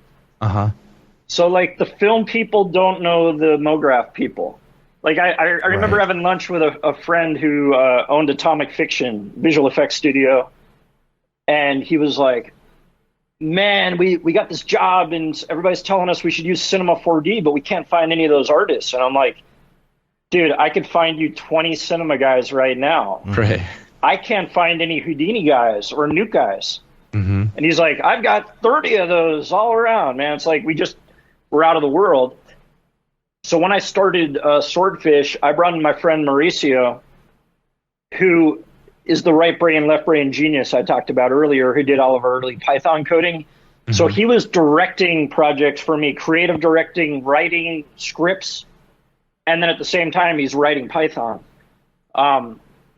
And he knew everybody from the ILM world because he was a superstar creature supervisor at ILM, and he was the CG supervisor at the orphanage.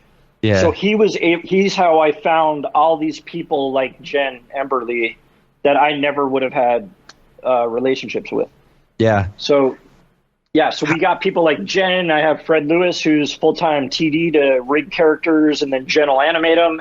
Mm-hmm. Once the animation's done, we alembic it all over to Cinema to get the final shot done.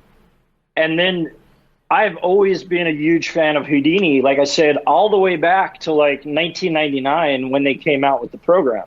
Mm-hmm. Because I had a friend from college who was using Prisms at a studio he worked at. They were doing broadcast design, like the opening for the Wonderful World of Disney, like flying through the Magic Castle and all the pixie dust is flying around with Tinkerbell. All of that was done in Prisms. And when Houdini came out, he started using Houdini for a bit. Mm-hmm. And then they shifted that whole company to Maya when Maya came out. So Mauricio, who did all the Python for me, he was using all this proprietary destruction software and simulation software at ILM. He went to the orphanage and had to use 3D Studio Maxer and hated it. So he brought Houdini into the orphanage and started to learn Houdini and was like the first guy in the Bay Area to use Houdini.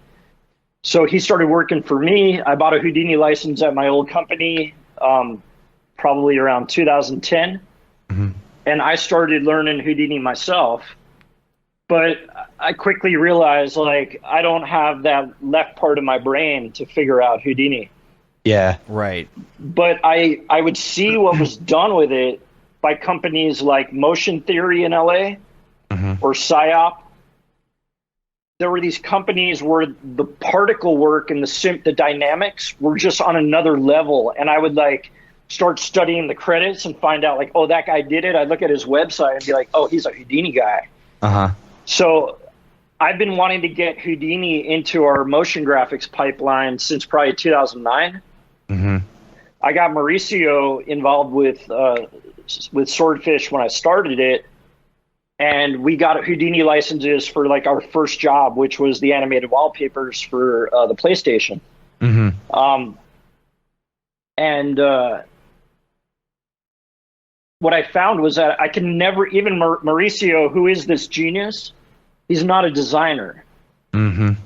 And it was very hard to find a designer who could use Houdini. Mm-hmm. And a friend of Anthony Abbott's that he went to college with was at Pixar and got laid off. They laid off their Houdini department after a show ended, after Finding Dory. Interesting. And that guy was Dan Clark, and he came in and freelanced for me on one job. And the first day he was on this job, he was doing splashing water. And at the end of the day, he had it rendered in Redshift. and it was beautiful. Like, he was the first guy I had ever seen who could design in Houdini and write and do the whole thing as Vex code.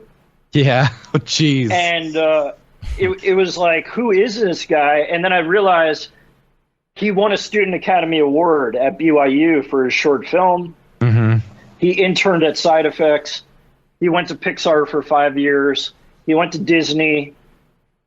He's absolutely incredible. So I brought him on full time, and it's like suddenly I had that Houdini guy that I always dreamed of having.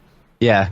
And that just elevates everything to where the project we were on, there were shots that were like impossible. They would have never gotten done if we didn't have a pro like that in Houdini who just knocked it out. Absolutely. Absolutely. Yeah. Man. Yeah. Well, we want to get some of your feedback on the NFT world as well. So I think we're going to do the drop here, Matt. Sure. Yeah. Are you ready for the drop? Let's hop over to the drop. Let's do it. Here we go. The drop. Is this the fucking mic? Drop. This is exactly what I should be doing. What's up, and welcome to this week's episode of The Drop, your weekly source for all things NFT and crypto art, as well as upcoming drops by notable people in the Mograph industry. I'm Matt Milstead. Joining me, as always, is Dave Costin. Joining this week, Matt Silverman from Swordfish. Super excited to hear his opinions on the entire NFT space. So this should be a good discussion. But first, let's get the main stuff out of the way with this week's drops. Let's start off with Nifty Gateway. Dang it, I didn't put anyone's dates down. That's okay. 328. I know the dates off. It says 328. So today, I'm really excited about this one. Julius Horsthuis. I'm not sure whether I'm saying that correct. But these are beautiful pieces. I really, really like these pieces. Dave, if you can scroll down, and get some of these. Fractal collection. Yeah, super, super cool stuff. I really dig the worlds that they're creating. You know, it's much more in depth than some of the crappy NFTs we see coming out. Yeah, I love this fractal Mayan fractal one. That's really cool looking. Super I can rad. go full screen on these, but yeah, really cool looking. Yeah, cool looking stuff. So that's today's drop. Tomorrow's drop, there are two people. You may recognize this person, Raoul Marx. Yeah, Raoul Marx. OG astronaut model. It's interesting that he's not doing any astronaut stuff. But this is Raoul's drop tomorrow. Cool looking architecture stuff, kind of surreal. Gives me kind of like a Dali vibe, with the colors and stuff. So cool stuff. Yeah, make sure and check that out. The other one tomorrow is a Lehman Maupin. I'm not sure whether I'm saying that correct or not, but they are basically a gallery that are doing a different drop for I guess whatever. It's I don't know what all they're doing. Visit Collect AR to preview them. Oh, that's cool. Yeah, you can see them in AR first. Yeah, cool. Yeah. And then the last one is on the 30th, I believe. It says Vex. Any relation to Vex, like Houdini Vex? Houdini? No, I don't know. I love the colors on this one. I think the work is really pretty. These are some of the previous drops that they have done. But, really pretty stuff. Looking forward to that one. Yeah. Other stuff, Maker's Place has two drops coming up. The first one is Ethan Pines. We talked about Ethan Pines before. Photographer, had a drop a few weeks ago, and from the success of that, Ethan's doing another drop. It'd take famous people, photography, stuff like that. Is that Rickroll guy? I have no idea. That's his name. No, that's Rick Astley. Rick Astley? I don't think that is. No. Oh, okay. It could be. I don't know. Oh. So that's the 29th. Then on the 31st, Patrick Ortman, also known as Motion Sickness, is doing a drop called States. Let me play this one so I can remember. Oh yeah, this one was very cool. Mography. Very Mography stuff. Yeah. I really dug this one. It's like OG, Cinema 4D Mograph. I don't know whether he's using Cinema 4D, right? But by the looks of it, it seems like it would be. Right. That's a lot of cloners. That is a lot of cloners. A lot of cloners. Yeah. Yeah. Render instances. It's your friend. Right. Yeah. And then there's the big Ash 2 stuff, which I don't know much about it. You know, it's a drop. POC, does the Ash stuff, and they've got a whole bunch of different creators who are doing pieces, for this Ash 2 drop. I know Blake Catherine's doing one, and Gavin Shapiro, a bunch of other really well-known artists in the space are doing drops for that. So I'm interested to see more about that, but that's today. Other than that, that's all I got for the drops. Yeah, Matt Silverman. I had a link that I wanted to talk about real quick, which is it's just a Twitter post that somebody mentioned. It's somebody who it's Bored Ape Conrad on Twitter, who owns an ape, and was talking about, I wanted to make you own a Bored Ape, you get the rights to it, right? Sure, right. Okay. What the problem becomes when you're trying to use these third-party sites to make stuff that has to do with your IP, which is it's yours because you own like the rights to do stuff with it. And he was like, I wanted to make some sweet high tops that had my Bored Ape on it, and I went to the site, and it's like, you can use any art you want, but if you look at the fine print, it's like, also we have the right to use whatever you create for our stuff and show it in advertising and stuff. So all of a sudden they could advertise that shoe with your Bored Ape on it. Yeah. Right? Like, so you have to watch the fine print on everything and make sure that you're not turning over the rights to your ape or whatever it would be that you own to the company that you're getting something printed through. So just something to note.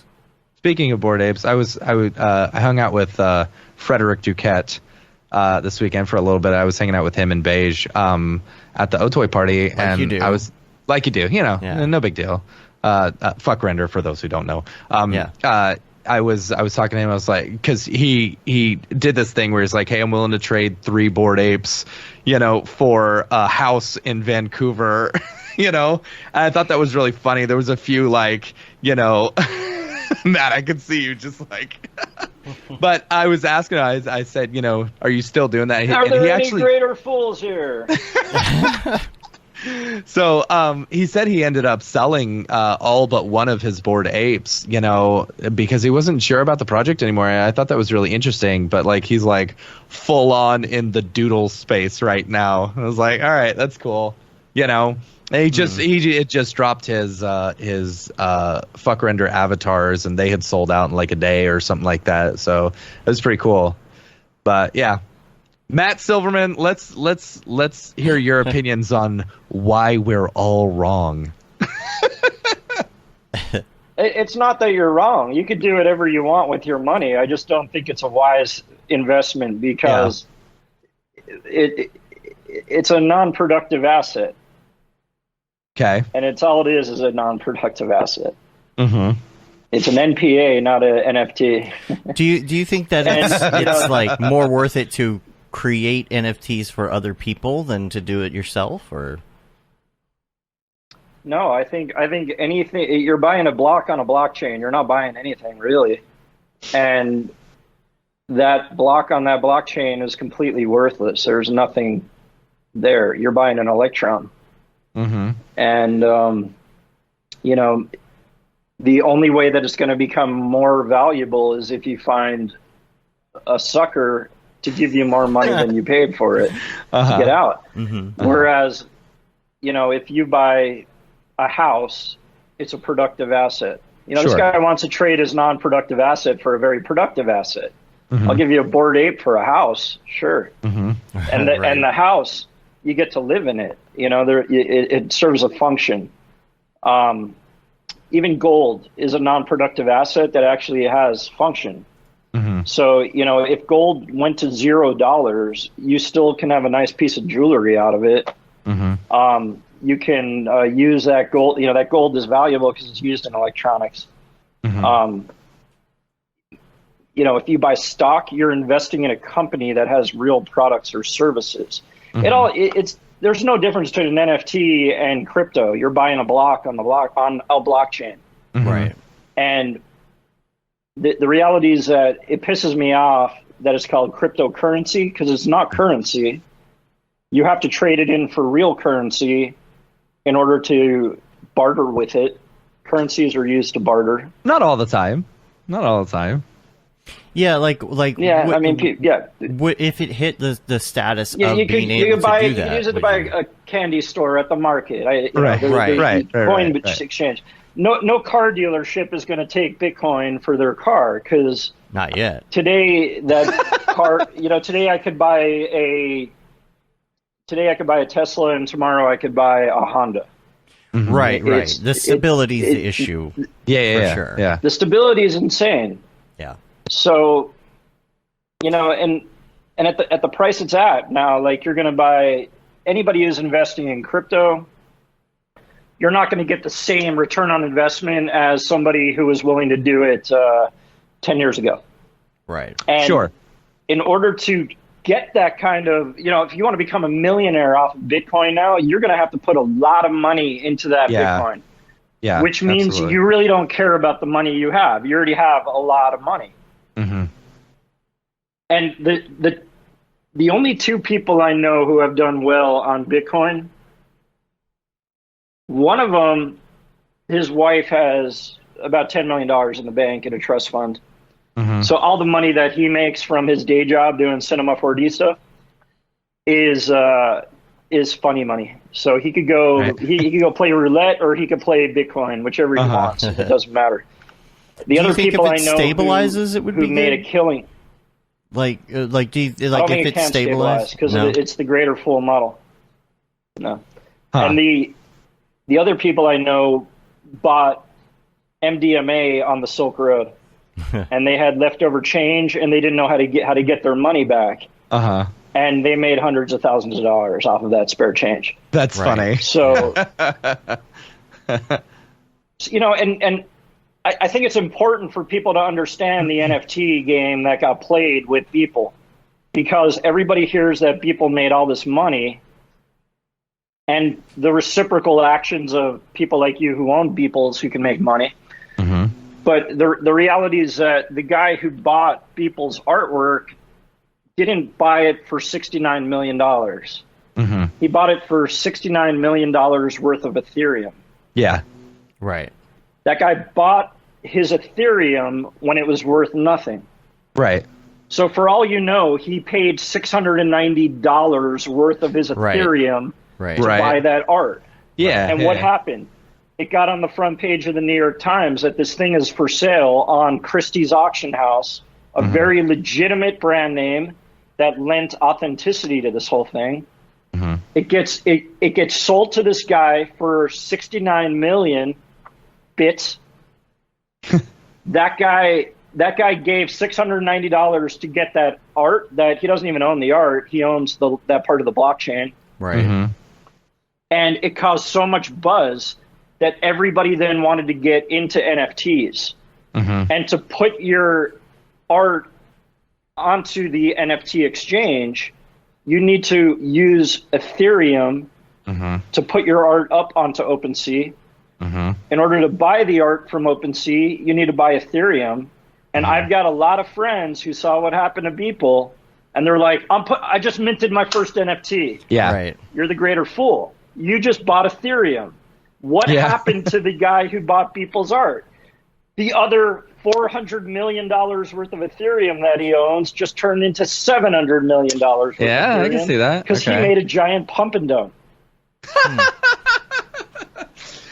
It's real, dude. I'm not, see, and nobody understands the game. It's a giant game. It's a scam. It's a pyramid scam. It sounds like stocks. And you need a the greater definition fool of to stocks make to more me money. too. You know. No, it's not. It's very different because when you buy stocks, it's a productive asset. You're investing in a company that's able to then become a bigger company and make more products and new products or services, and that's what your money is investing in. That's the asset. So there is no asset with what would be the Bitcoin, solution, crypto, though? NFTs.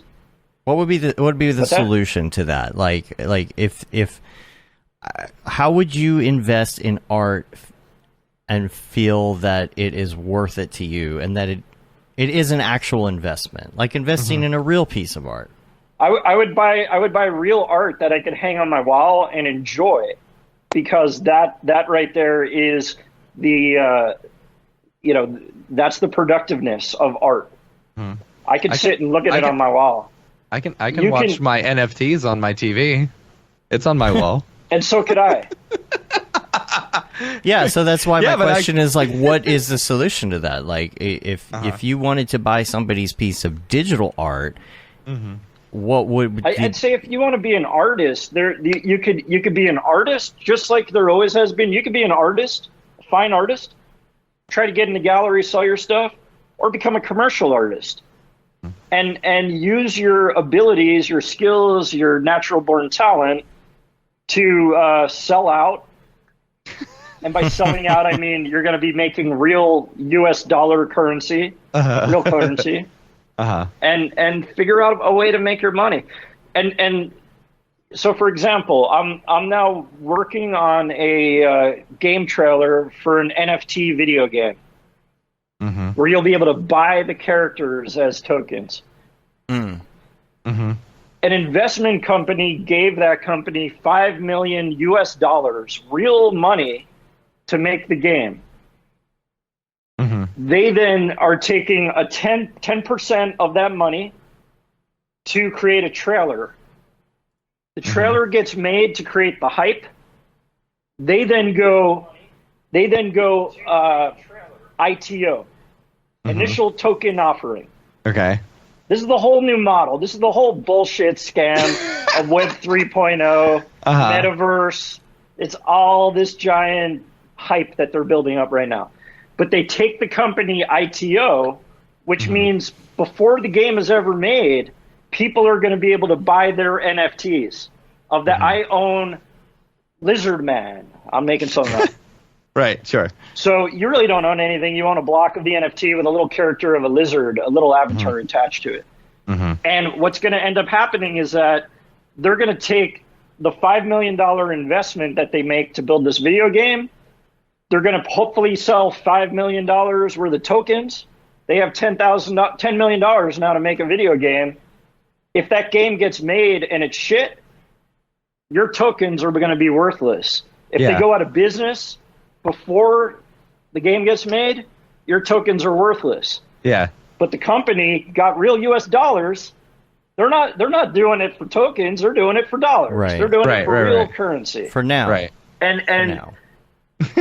and I have no problem taking their US dollars to make the game trailer. Right. And if you look up the game that everybody's talking about in the space is called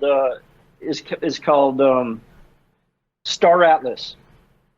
Look up Star Atlas and look at the trailer that they made.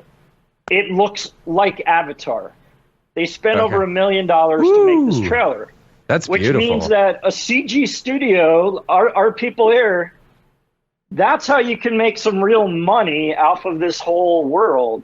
Use your real artistic skills to make art. Don't try to buy somebody else's digital Mograph cloner. Just because their name is cool doesn't mean that it's great art. It's an investment. Yeah. Oh, look. That's what I would recommend. Somebody's here to say hi. Hey, Matt. I know you're ready for a nap after that flight you had today, so I'll keep this short. I'm good at keeping track of time, though, because I'm a watchdog. Oh, God. No. Yeah. I'm sorry, I, too, Matt. was in L.A. for the NFT event at the Oscars, though. Not the one you went to. Mine's better. Did you see the whole Chris Rock thing? We're going to talk about that? Yeah. Yeah, you know what kind of dog Will Smith would be? No. Definitely not a boxer. With as much red as he was seeing, you think he's more of a bulldog. He played Ali. What happened there? He played right. That's true. Slap him. Yeah. Anyway, I gotta go. I gotta take a dog nap. I'm gonna leave you with this joke, though. Why was a dog suspicious of the meat packing plant? Why? Because it was by the pound. Oh, gosh. Okay, bye. Oh, gotta love so that's my theory on NFTs. Like, if you want to buy them and you think it's great, it's, a lot of people bought these Beanie Babies, right? And they traded them, and it all comes down to, like, what is money and why was money invented? It was meant to barter. Like, there was a point in time where we just bartered. Yeah. And pretty soon you're like, well, I've got corn and you've got milk, and you're like, but you know what? I got a lot of corn. I don't need any more corn. Mm-hmm. So there needed to be like this intermediary thing that you could get. Like, let's just use these rocks. Now I got rocks, and I can later trade those for other things. Yeah. And it's like, I don't know. If people want to do it, great. I don't think it's a good idea, and I don't want my friends to lose money. That's really where I'm coming from. I get that. And as a studio owner, I'm curious, like, when this whole NFT craze hit, did you find yourself losing out a lot of, like, your solid freelancers that you had, because they're like, oh, I'm just making NFTs Never. now? No, that's interesting. Nobody's made any money making NFTs. I know. Okay. But I'll tell you what, the guys I hire can make a great living creating corporate porn for my clients. Right. Yeah. That's funny. There was something else I was going to ask. Now I don't remember.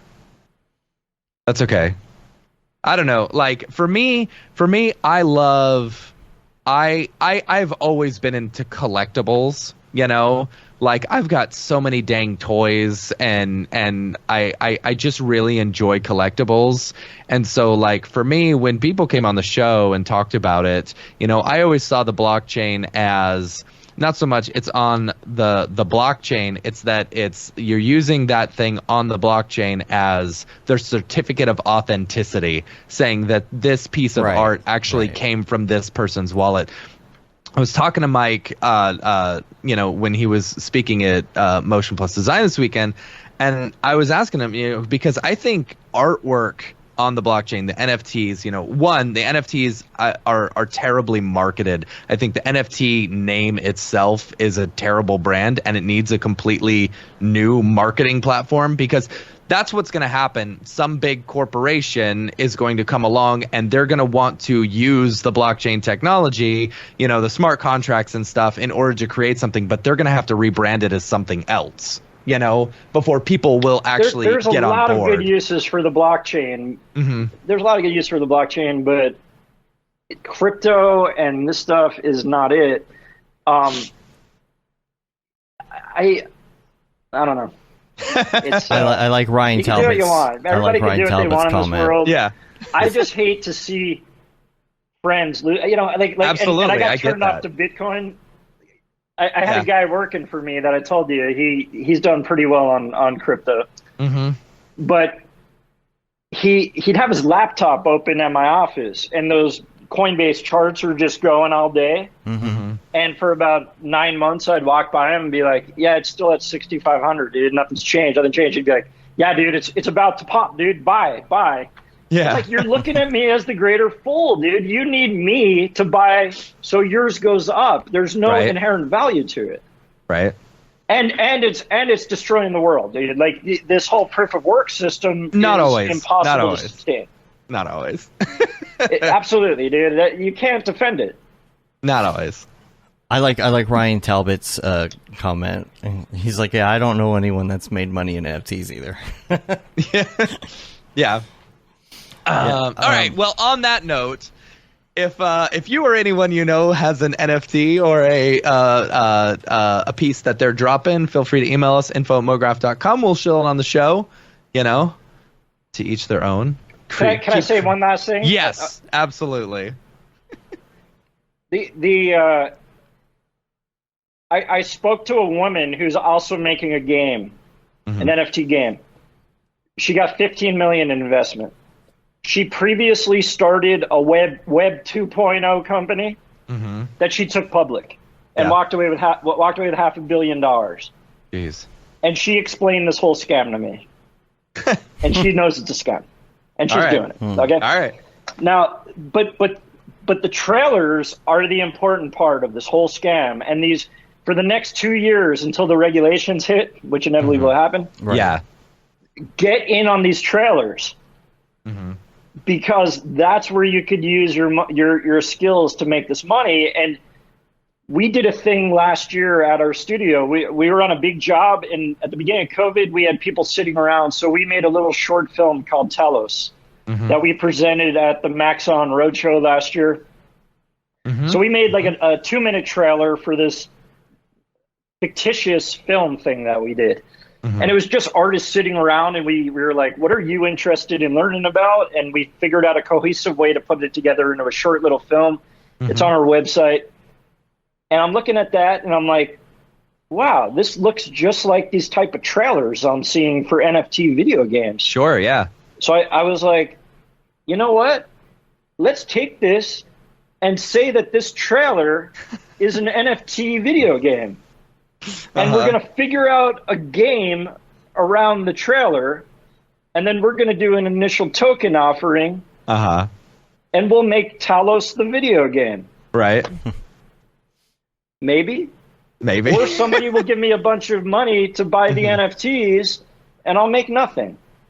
Yeah. But I'm not that guy. See, I would never want to scam people. Right. However, I have no guilt and no bad karma making the trailer for other people, because that's what I do. I make trailers for all kinds of products that are shit products. That's funny.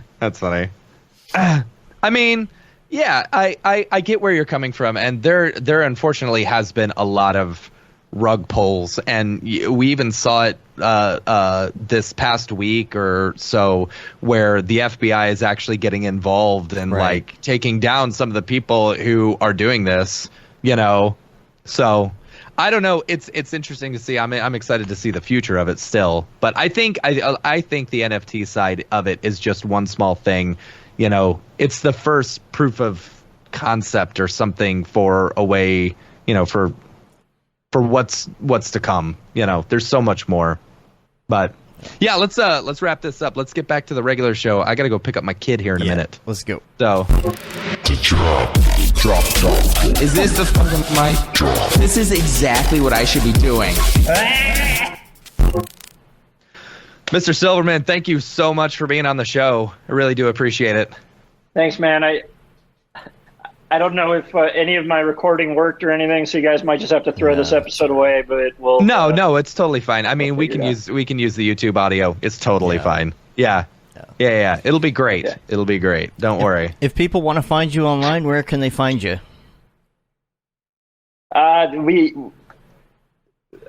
We've been very bad at social media. That's a my New Year's resolution. I still haven't made. I made the first post the other day. But swordfish.sf on Instagram. The company website is swordfish-sf.com, as in San Francisco.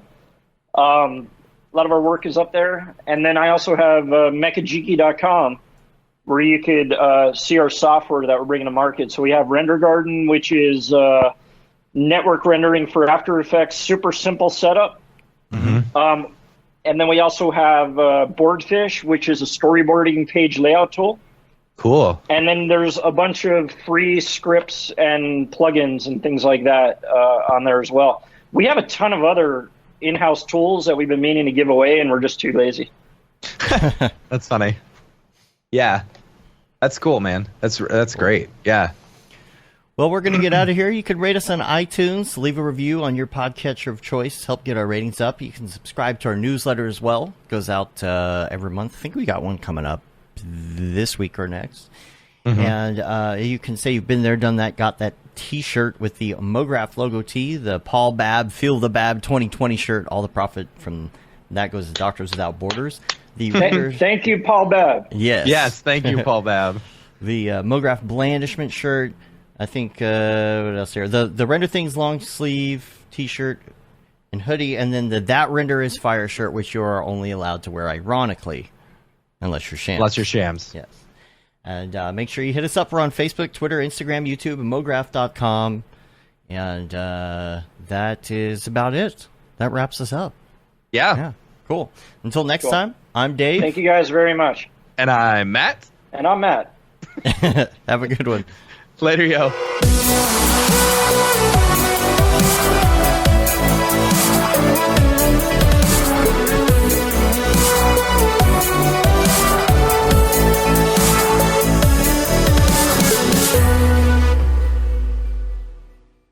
pretty good, I guess.